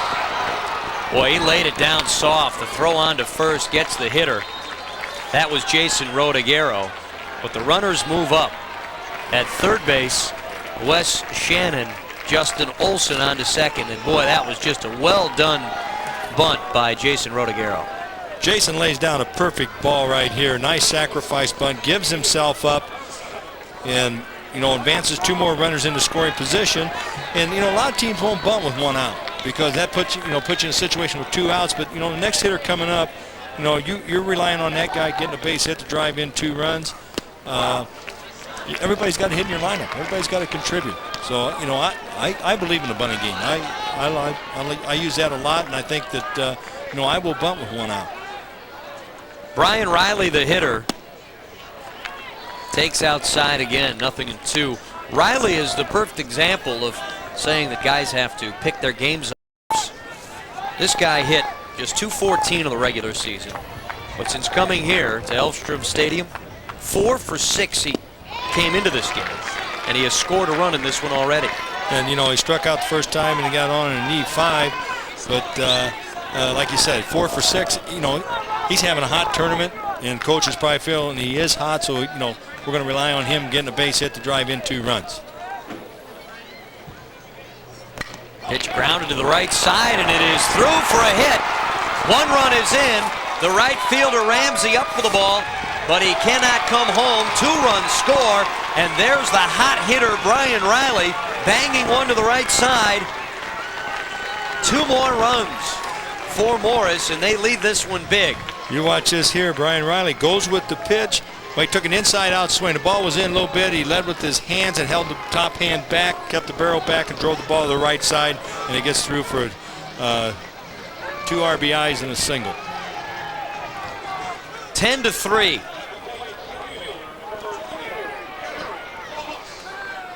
The Morris Redskins lead the ball game, and when your number 8 place hitter starts to hit for you and has such a hot tournament, you know you're doing something right. Yeah, you know, and like you said, he only hit 200 on the season, but he's in that lineup for a purpose because he makes contact. You know, he's going to swing the bat and he's going to hit the ball, and eventually the ball is going to get in there. Aaron Fox goes down 0-2, and there is Brian Riley. He has done a very nice job in this tournament. He's got to be happy with his performance, and I'm sure his coach Dennis Steele, who's in his 12th year, is liking the fact that he's getting production from that 8 spot. You know, when you look at their lineup and their statistics and the number of hitters they have who hit well all season and hit 300 plus, and you see a 214 hitter in the DH role, you know, as a designated hitter, that you wonder why sometimes, but there's the reason why. Pitch gets away from the catcher Jason Worth, and moving up to second base in the play is Brian Riley. That should be a wild pitch. It bounced in around Worth that time. Here's the pitch again, a curveball into the dirt. Didn't really do a real good job of blocking that ball. He didn't get both hands down and get his body in front of it, and the ball ricocheted off going to the backstop, allowing the runner to go to second. Aaron Fox, the hitter, with a chance for his first hit and RBI of the tournament. 2 balls, 2 strikes, 2 men down. 10-3. The Morris Redskins lead the game. We're in the top of the 4th inning. There goes the runner. Pitch swung on and fouled into the dugout. They scatter. See, there's a situation again. They're trying to steal another base and trying to get aggressive and trying to end the ball game. They want to get that 10 runs in before the end of the fifth inning. Now, Coach Steele is really upset now. Maybe he didn't have the steal sign on. Maybe the runner went on his own. Maybe he got the jump. As you can see here, he scored 54 runs in the last 8 games. They're an offensive team. They really are aggressive. They put the pressure on the defense, and that's what you got to do in baseball. And allow the defense to make the mistakes when they field or throw or. Half swing by Aaron Fox, and he held up in time. I don't think maybe he was going the way the coach was talking to him. Maybe he didn't have a steal sign on, and the kid thought he had a good jump and tried to take the base on his own. The 3-2 is up high, and the number 9 place hitter Aaron Fox walks, moves to first. 2 men on, and the top of the order comes up. And they've got a tough top of the order with John Overton, the leadoff man. He's had a pretty good tournament, 4 for 7. Well, it's 5 for 9 now into this tournament, so he's been hot, hitting the ball well. Good speed, good leadoff hitter. Adam Springer to the belt and now home.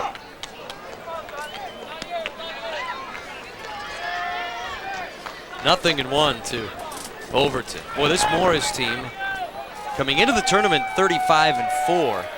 Had an interesting inning to start this game as they scored 4. Here's a high pop-up on the infield, and it drops safely. And scoring from second base is Brian Riley. The third baseman, Craig Moreland, was over, and he kind of moved away from it at the last second. I think he was waiting for Todd McClure to make the play. Right, I think that's exactly what happened. Or somebody may have hollered Todd's name out, and so he just thought Todd was going to take it and backed off of it. Because he looked over, like somebody said, for Todd to take it, and they scored as a hit. Looks like a line drive in the box score. The second infield hit of the game for John Overton. On the play, Aaron Fox moves to second base. Still 2 men down. It's now 11-3 in favor of Morris. And the hitter, John Zweers, takes for strike one. Well, you know, I don't know how they ruled that a hit. I mean, the ball is a routine catch. The wind's not a factor. That ball should have been caught. The ball out in center field earlier where they make a diving catch and it pops out, they rule as an error.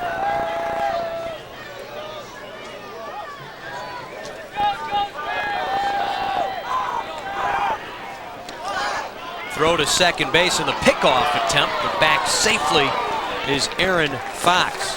That was close. Let's see if we can see this again. Well, he's in there. He's in there. The hand's in. He's tagging him on the hip. This is the third time in this game, and we're only in the fourth inning, that 8 men have come to the plate. Another pickoff attempt, and they got him. Great play. Great play. Boy, good one by the shortstop, Todd McClure, to make the snap, catch, and tag. But 3 runs score in the inning, and the Morris Redskins add to their lead. They're now up 11-3 as we go to the bottom of the fourth.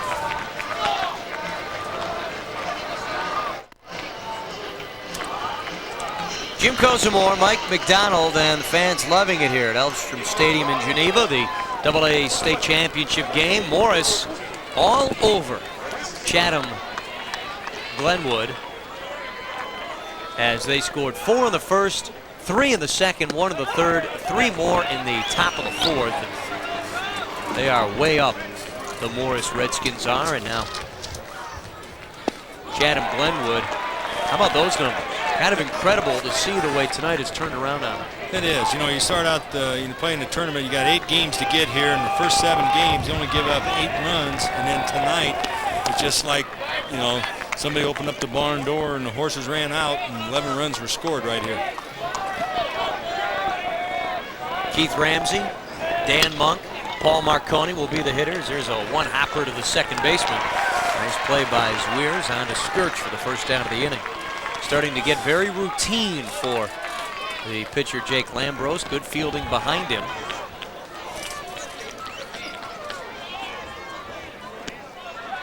There's the right-hander, has given up 3 runs, just 2 hits, struck out 2.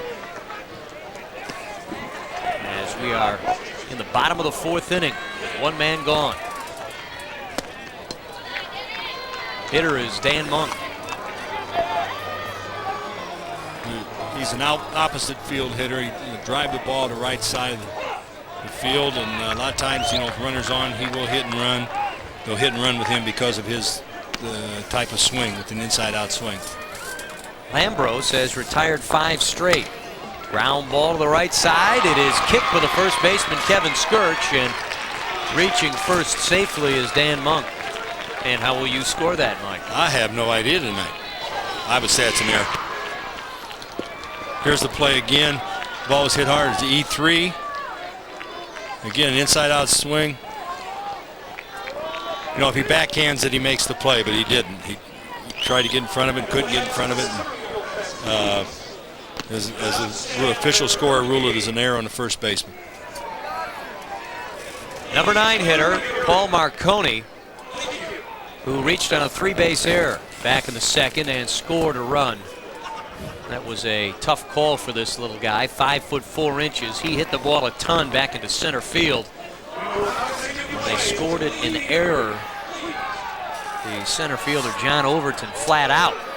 Had to go out just to get the leather on the ball. Couldn't hang on to it. That was just a tough call by the official scorer. And now he comes up with a man on first.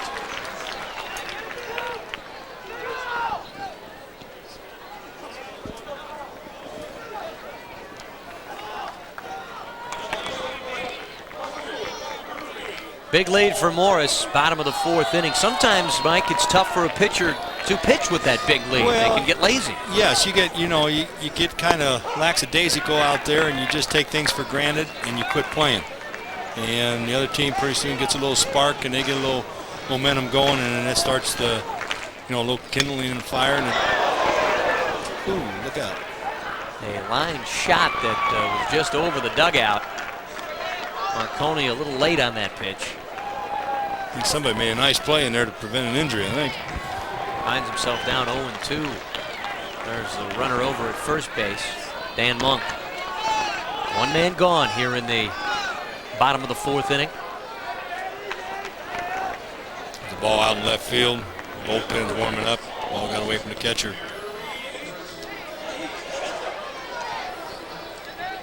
For Glenwood, Chatham warming up. Adam Feld, the right-hander. He may come on in relief of Adam Springer. Timeout called by Marconi, and he gets it from the home plate umpire. He got a bug in his eye. John Hardy, I haven't seen him run that quickly since the dinner bell.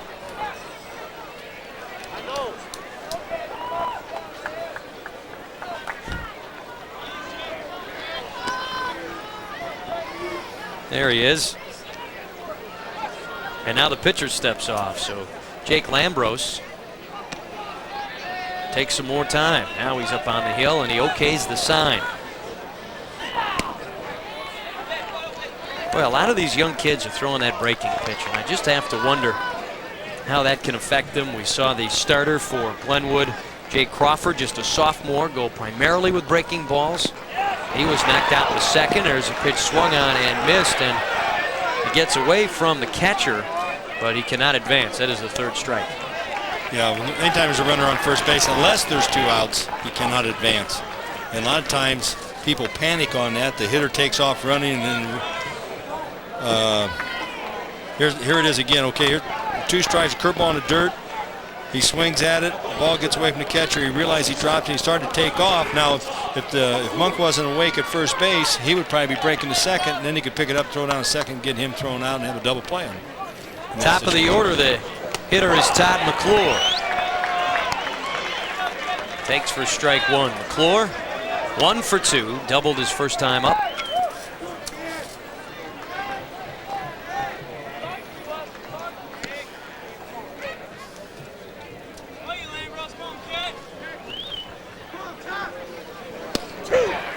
You were talking earlier about the breaking ball.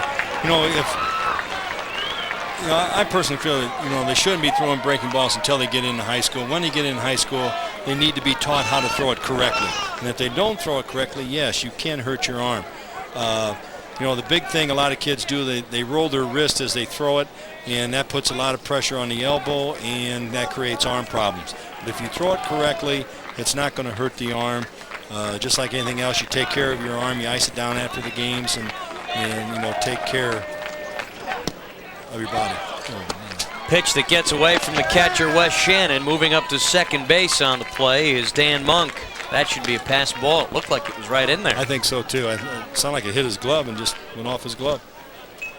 Let's see it on the replay here. Oh man. He just misjudged the way that pitch was moving. What would be a normal pitch count for a lot of these kids? Well, it depends, on the player himself. But what you try to do, an ideal count would be 15 pitches an inning. A 7-inning ball game, you're looking at 105 pitches. Ideally, you would like to try to get through an inning in 15 pitches.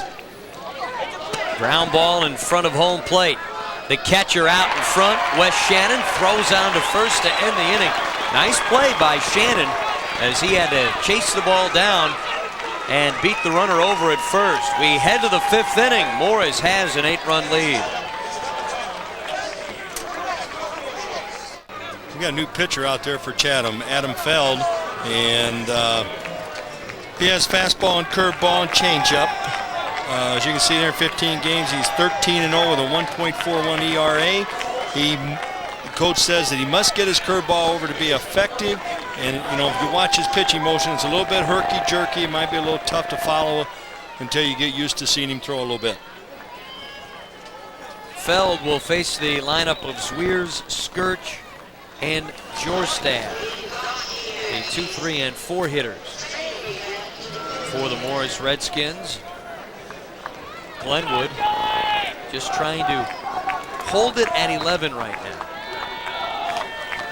Well, here's how good Morris is. Coming in 35-4 in their 4 losses this season.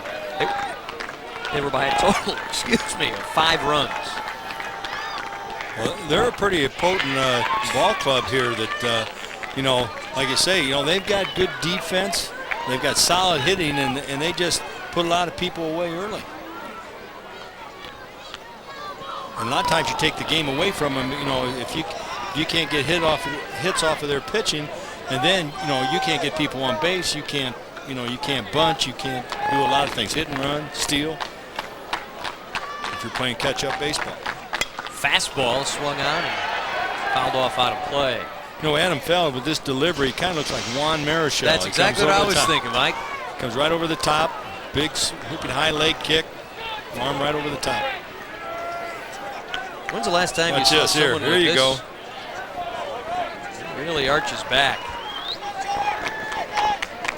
And that's sometimes a little tough to get used to because you're not used to seeing the ball, and you see it at the last minute when it's coming over the top.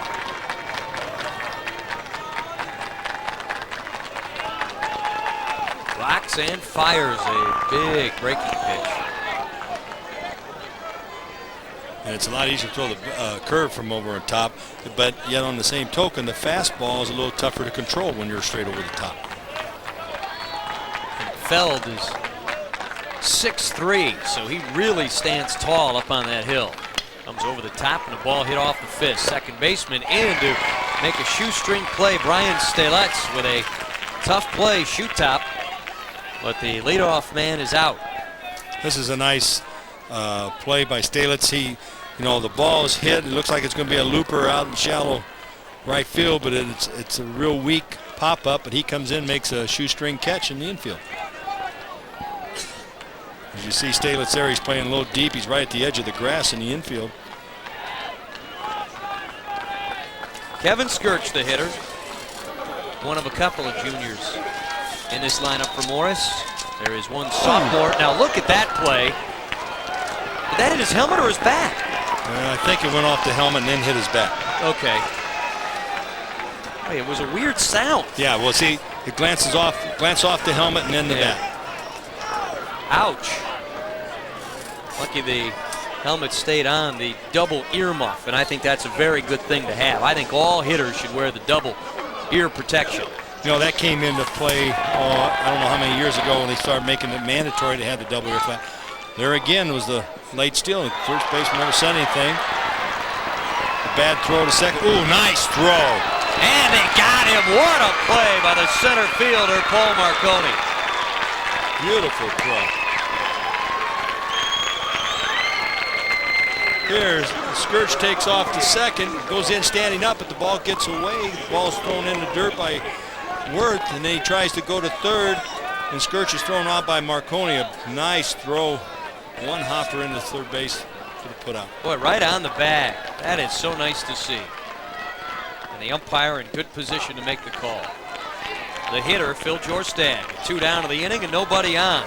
If you were scoring, that would be a stolen base and a put out, an assist by the center fielder and put out by the third baseman.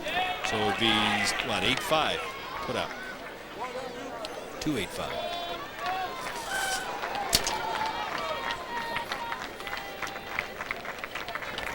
One and 2 to Jorstad. Big swing and a miss, and a rather unconventional 1-2-3 inning, and the first time that Morris does not score a run. We've played 4.5. Morris up 11-3.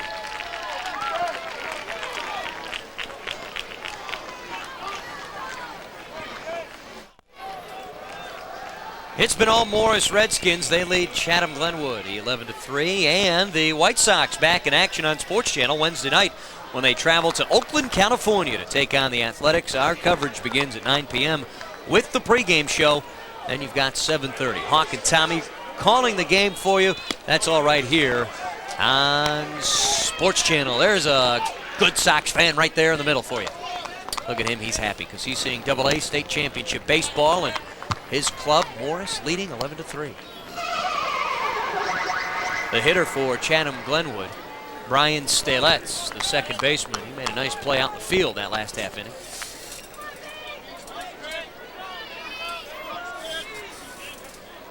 Switch hitter.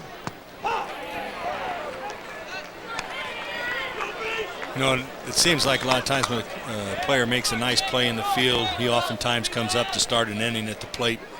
And that's what we have here with Stalitz. And he calls time. And there's the star of the game so far, Jake Lambros, at least the pitching star. This guy started the ball game. The right-hander has gone the distance. A swing and a miss that gets away from the catcher. The throw to first over everyone's head, and so reaching first on the strikeout is Brian Stalitz. And the catcher, Wes Shannon, unhappy. We'll see this again. Ball gets away from the catcher. He just misses. Well, he just missed the ball and it got away, so it'd go K. It'd be ruled as a strikeout and a pass ball by the catcher. That's the second time we've seen that today. It's a rather unusual play. It really is. You don't see it that often, a catcher missing the ball on a strikeout that he can put his glove on. Unless it was a real high pitch, and he's just doing that so he can get on base. And the pitcher, Lambros, doesn't show any effects of that, but you could sure bet if this was a closer ball game, to give another team 4 outs in an inning, you usually cannot survive that type of problem. And the sophomore, Jason Worth, takes down low. 2 balls, no strikes to Worth. He is 0 for 1. Again, he's kind of a right side hitter, so the defense is kind of set that way. The right fielder's playing fairly close to the line. There's a big gap in right center. And they're not even holding the runner on at first base, so they don't think he'll run.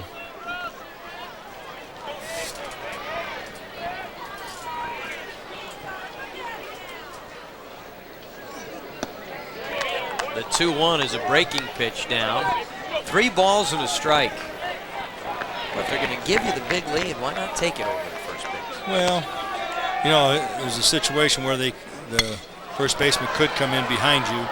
And a ball hit in the air to the right side. Aaron Fox, the right fielder, positioned perfectly for the play. And there's 1 down, and moving back to first base is Brian Stalitz. Again, they had Worth played right. They know he's an inside-out swinger. He does hit a lot of balls to the right side of the field. And they had him played perfectly, like you said. Going back to Stalitz at first base, they're 8 runs down. They can't afford to have a runner thrown out second base, so they got to play a little more cautious. Maybe a delay type steal where everybody has a tendency to relax and not think he's going to go.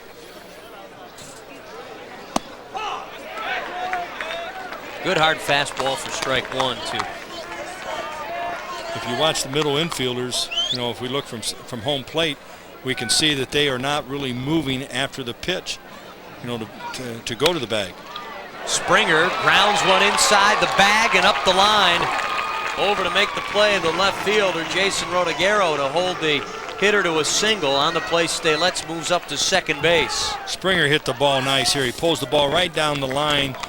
Usually in a later part of the ball game, 5th inning on, you usually have your corners, your first baseman, third baseman, play a little more towards the line, not let anything get between you and the bag.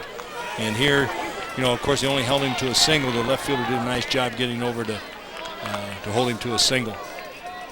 2 on, 1 out. A swing and a high bouncing ball foul of third. The hitter, Matt Whalen, looking for his first hit. Flew out to right field in the first inning, and then in the third, grounded to second. So he's been pushing it to the right side here this evening. Matt doesn't strike out very much or walk very much, so he's going to put the bat on the ball. He's the coach describes him as kind of a free swinger, where he's going to be swinging the pitches around the plate, kind of like a Yogi Berra type player. If the ball's close and he can reach with the bat, he's going to put the bat on the ball. Finds himself in a hole, 0-2. Boy, Yogi Berra, there's a guy who was swinging the pitches in the dirt over his head. You wonder how the heck he had such a great career, but one of the greatest players ever, Casey Stengel, said that Yogi Berra was his best natural player with a feel for the game he's ever coached. Well, Yogi, he was a fine ball player. Seen him play on several occasions. And swing and a miss. Big strikeout, then a throw down, but back in safely as Stalets, but the second strikeout this inning, but only the second out because on the first one it was a pass ball that led to Stalets being at second. Here's this ball. The pitch here is again a curveball away, and he couldn't put the bat on the ball and he swung through the pitch. 5 strikeouts now for Jake Lambros, and the first pitch is in for a strike.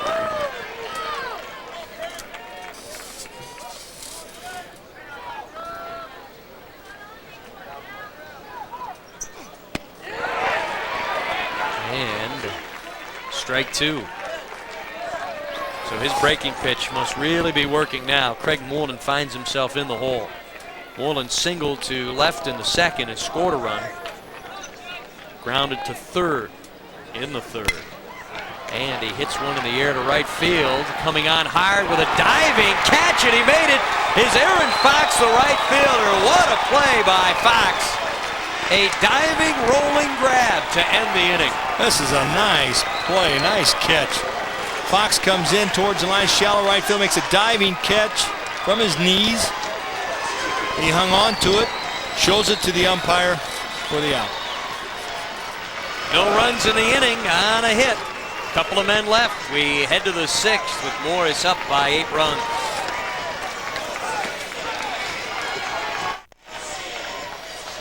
It's been all Morris Redskins today, but even though it is an 8-run game, there have been some great plays in the field. This is a great diving catch, and to hang on to the ball again, he hit the ground, similar to the one in center field earlier in the game, but this time Fox hangs on to the ball. Yeah, Aaron Fox, the right fielder for Morris, with just a tremendous play that time.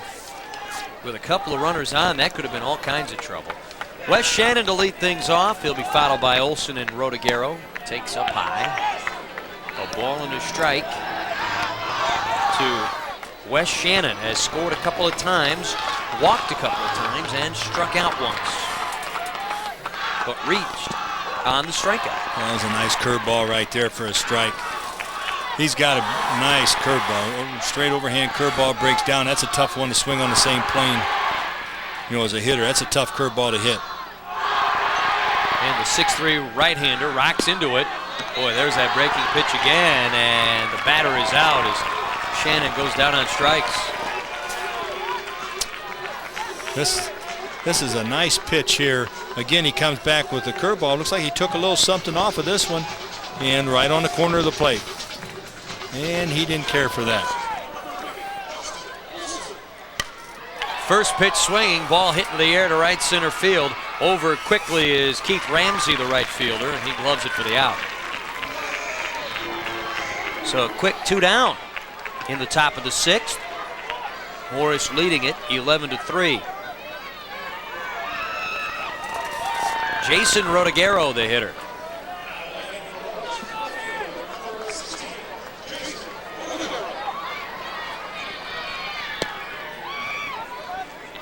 Takes for ball 1. Rodiguero 1 for 2. He has a sacrifice in the game. A couple of runs driven in. Big swing and miss.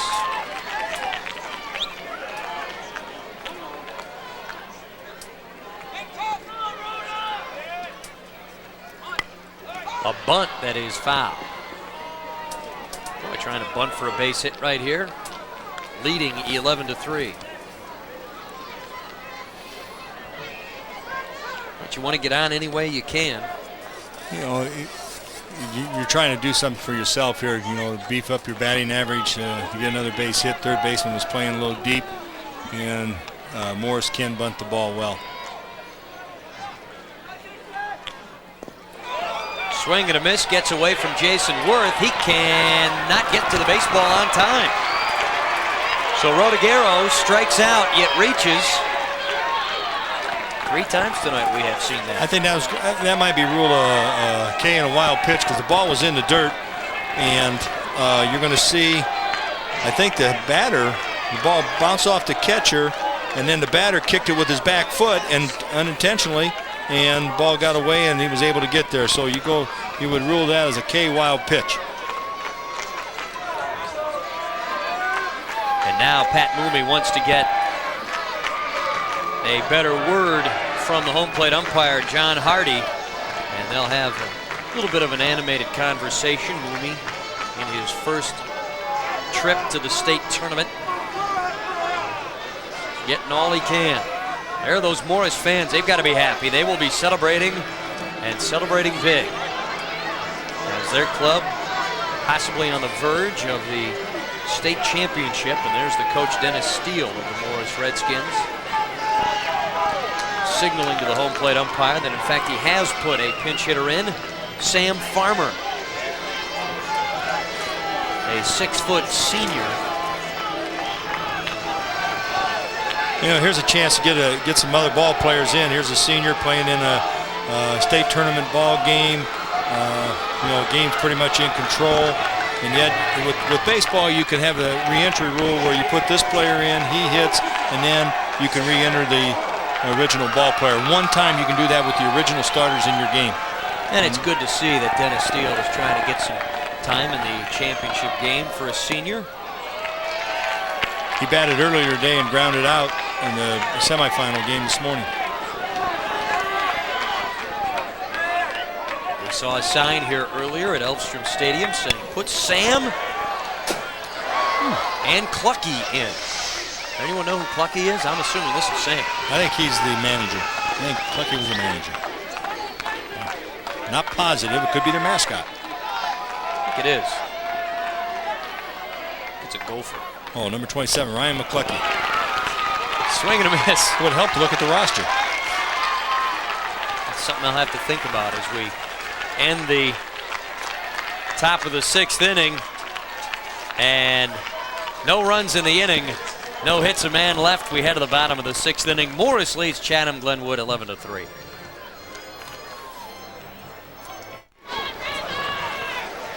There you see the story of this game.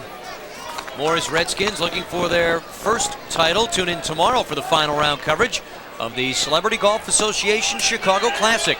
Live coverage begins at 2 p.m. from the White Eagle Golf Course in Naperville. We understand Rick Roden in the lead as they head to the final round tomorrow. That's at 2 o'clock on the Sports Channel. The former right-hander who pitched for many years with the Dodgers and Pittsburgh Pirates.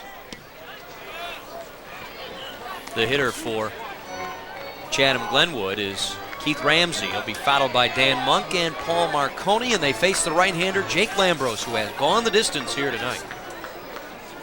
Some fires up high.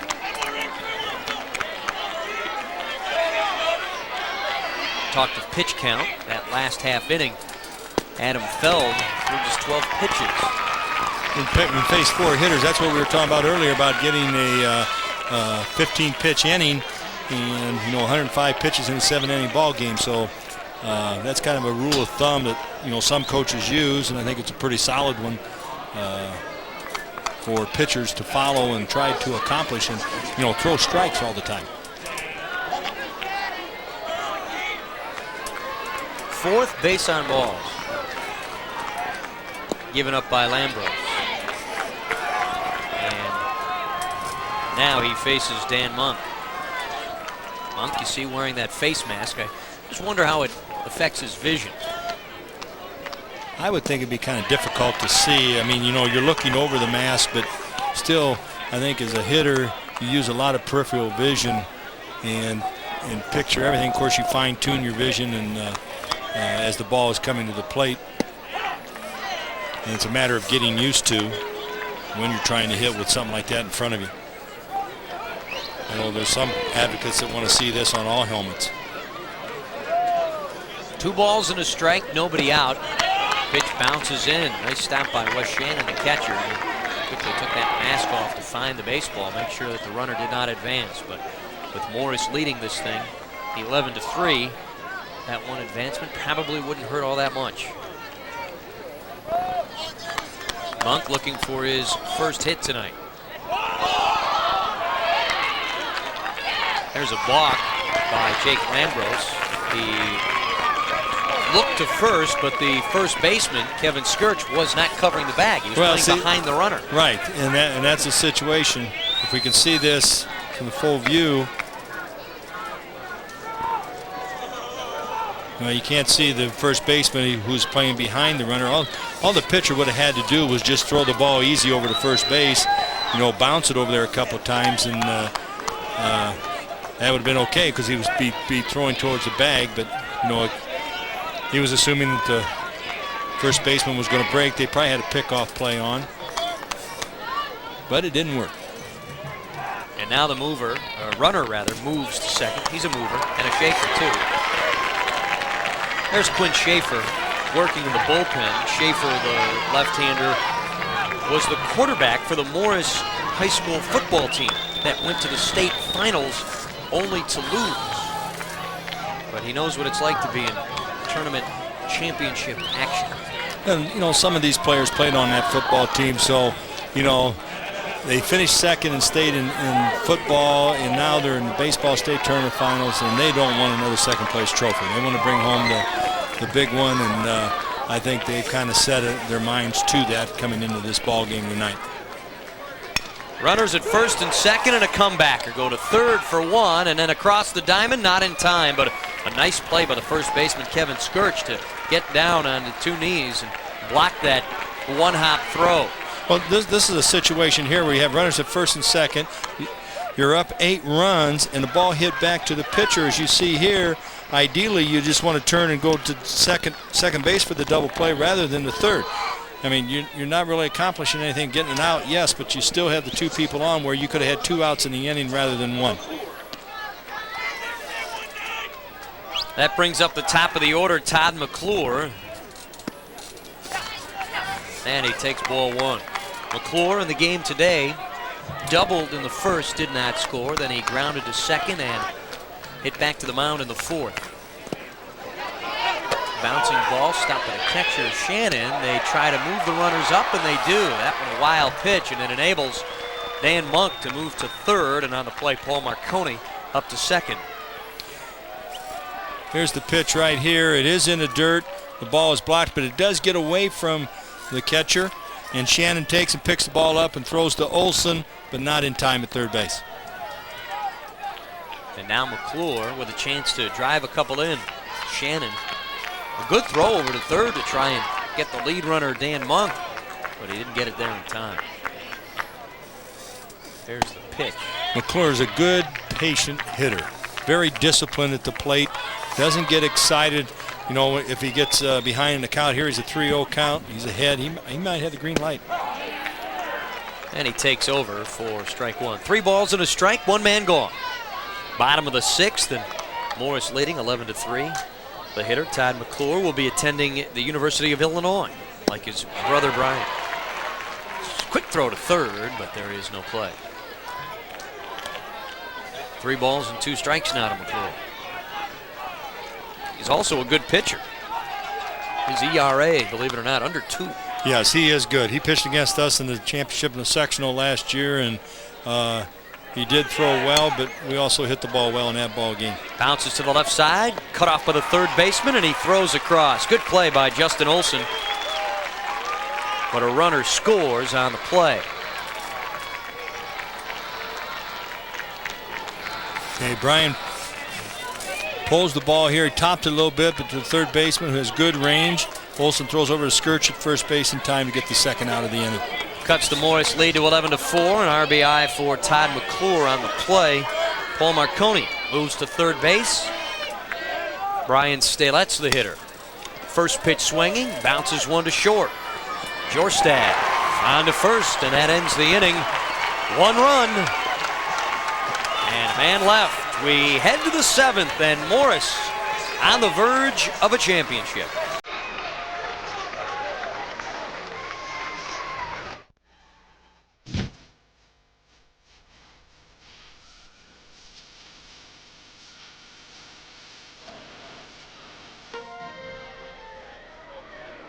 Those happy Morris Redskin fans as we start the 7th inning. Their club, the 7-run lead, and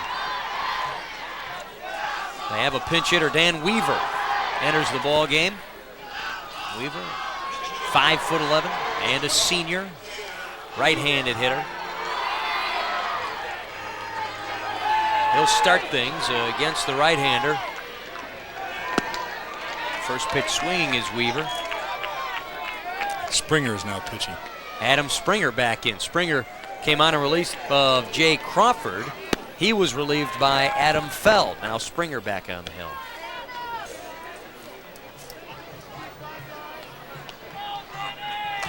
One ball, one strike to Weaver as the coach of the Morris Redskins, Dennis Steele, goes to the bench trying to get some of his seniors at bat here in the championship game. Classy move. This is something that's really nice. These kids will always remember to have the opportunity to play in the state tournament and then in the championship game, you know, coming in and getting a taste of that final victory, if they hold on to it. Ground ball, base hit to left field, and Dan Weaver can say that in the championship game he singled in his only at bat. A leadoff single has a man on. Good determination, good feel for the ball. He puts the bat out, gets it around early, and drives the ball between short and third.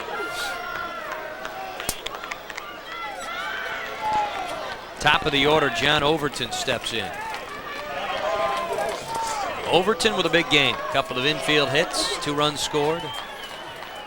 One of those infield hits, that high pop-up that Chatham Glenwood just played. Boy, it's a double play ball. Second for one in the relay. A little high, not in time. Good wheels by Overton to make it a close play, and he's got good speed. Out. Overton, I think, is, if I'm not mistaken, second in the team on stolen bases. He gets down the line pretty quick. There's a one hopper to the second baseman. He drives the ball hard.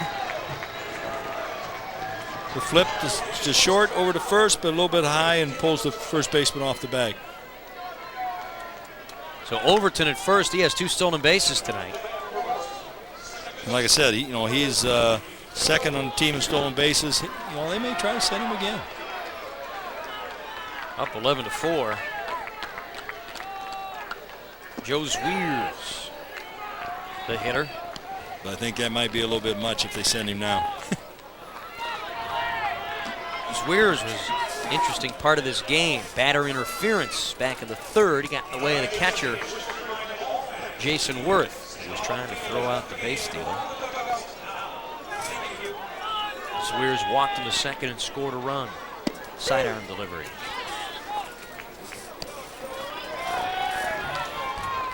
Over for a strike.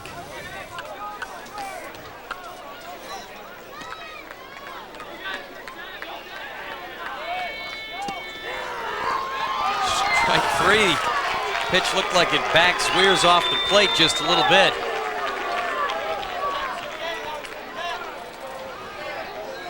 This ball looks like it comes around the inside corner. And punched him out on called third strike.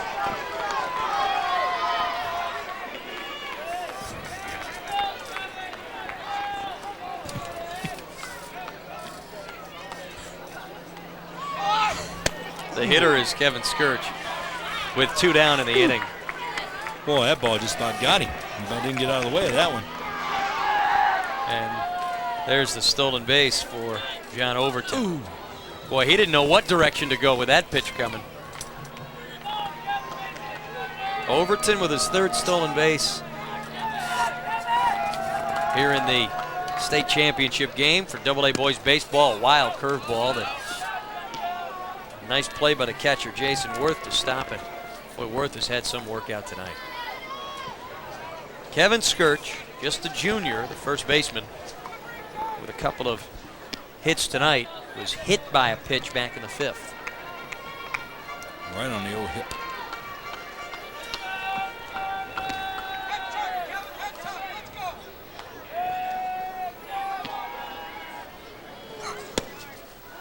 Outside, and now I think Adam Springer, the right-hander, is fighting himself a little bit.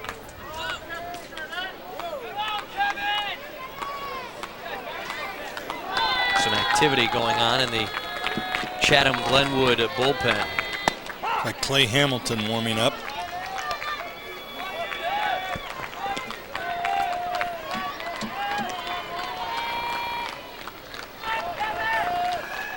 Three and 1. The count to Skirch. Runner at second is Overton, swing and a miss on a pitch that would have been ball 4. That time it just looks like Skirch doesn't want to get cheated out of his swings in the championship game. Look down there, there's Clay Hamilton warming up. Imagine he might get a shot to come in if this person gets on.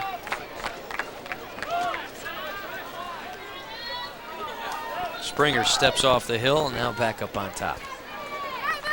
Looks in and gets the sign from the sophomore catcher, Jason Worth. Checks Overton at second. The 3-2 gets away from the catcher, Worth, rolls to the backstop. Overton up to third on that one. And now the hitter tries to get into a pickoff that will score a run, and then the tag is made. The run will score. Good base running by Kevin Skirch. He is out on the pass, on the strikeout wild pitch, but then they get him in a rundown. It did enable John Overton to score the 12th run of the game for the Morris Redskins, and they lead Chatham Glenwood 12-4 as we go to the bottom of the 7th.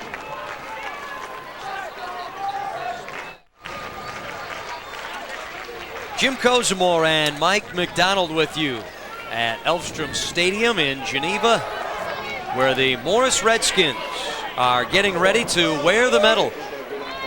Barring disaster, and their right-hander Jake Lambros on the hill starts off Jason Worth with a breaking pitch for a called strike. And Lambros, a big part of the story tonight for Morris, and he works quickly outside. Boy, if he holds on here, he will have gone the distance, and this is the state championship game.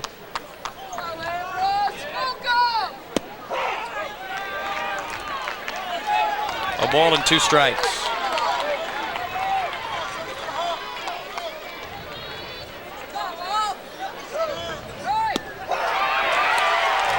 They have widened the strike zone here, and Lambros punches out Worth for the first out of the inning, and the Morris Redskin crowd very happy.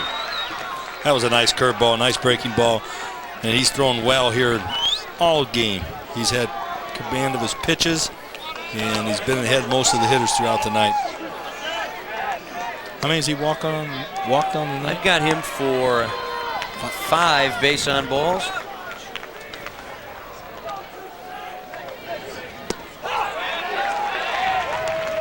And that is a real command of your pitches.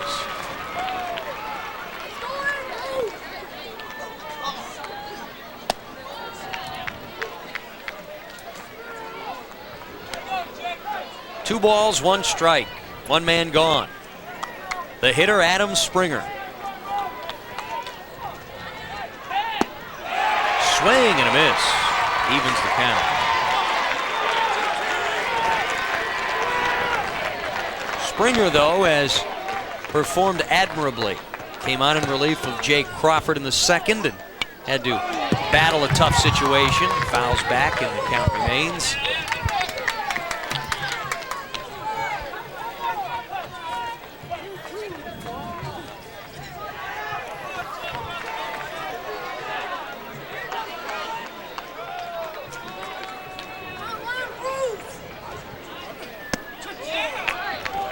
Up high and in. Count runs full to Springer as he stands in.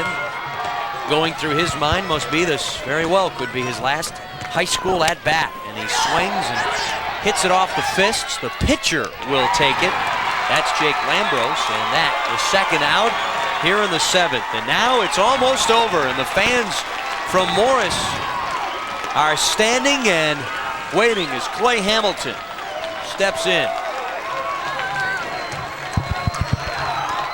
Hamilton is a junior at 5'10".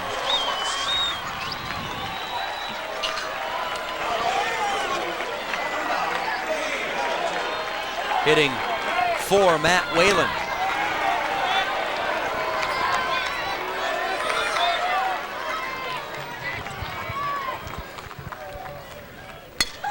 Hard smash to the left side that gets through into left field for a base hit. Clay Hamilton with a pinch hit single with 2 men gone. Keeps it alive for Craig Moreland. He hasn't batted very much this year, but he got a nice base hit right there through the left side. Stayed with it and drove the ball hard through the hole at short.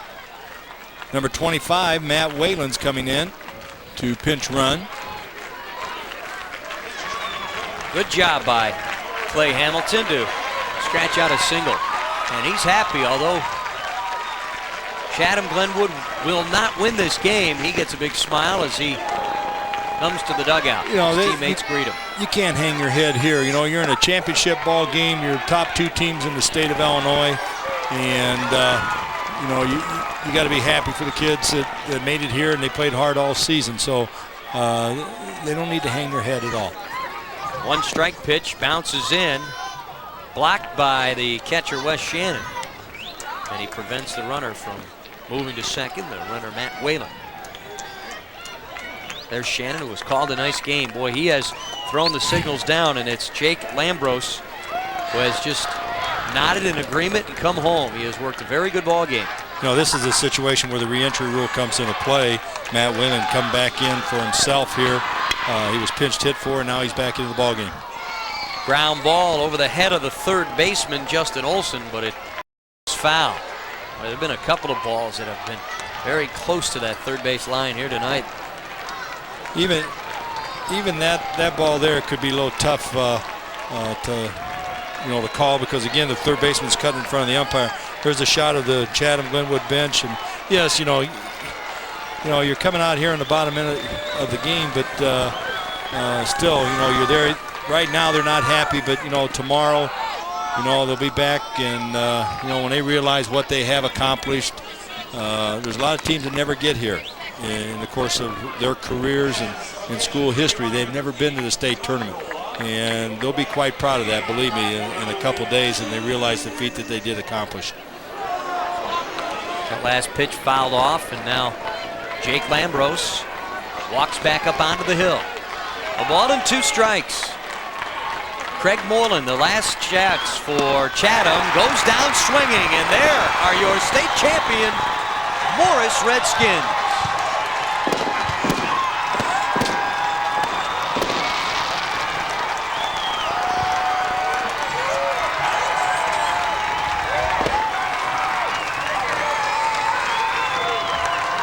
They are enjoying a fabulous moment here.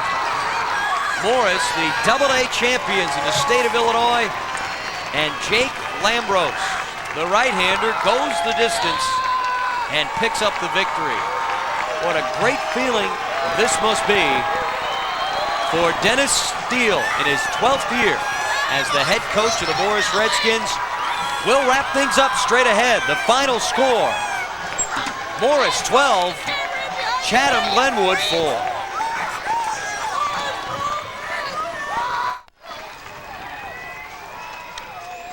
Sports Channel would like to thank H. David Fry, Ola Bundy, Susan Henriksen, and all those at the Illinois High School Association for making this championship event possible. We'd also like to thank Don Robinson and Jim Newbill for their cooperation in the coordination of this event. There is your final. The Morris Redskins, your new AA state champions.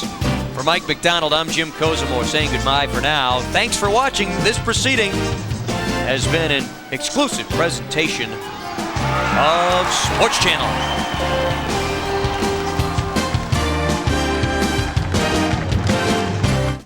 Can you do Harry Carey? Holy cow, Cubs win! How about Hawk Harrelson? Put it on the board, yes! Well, can you do Dale Talon? You know, Dale Talon?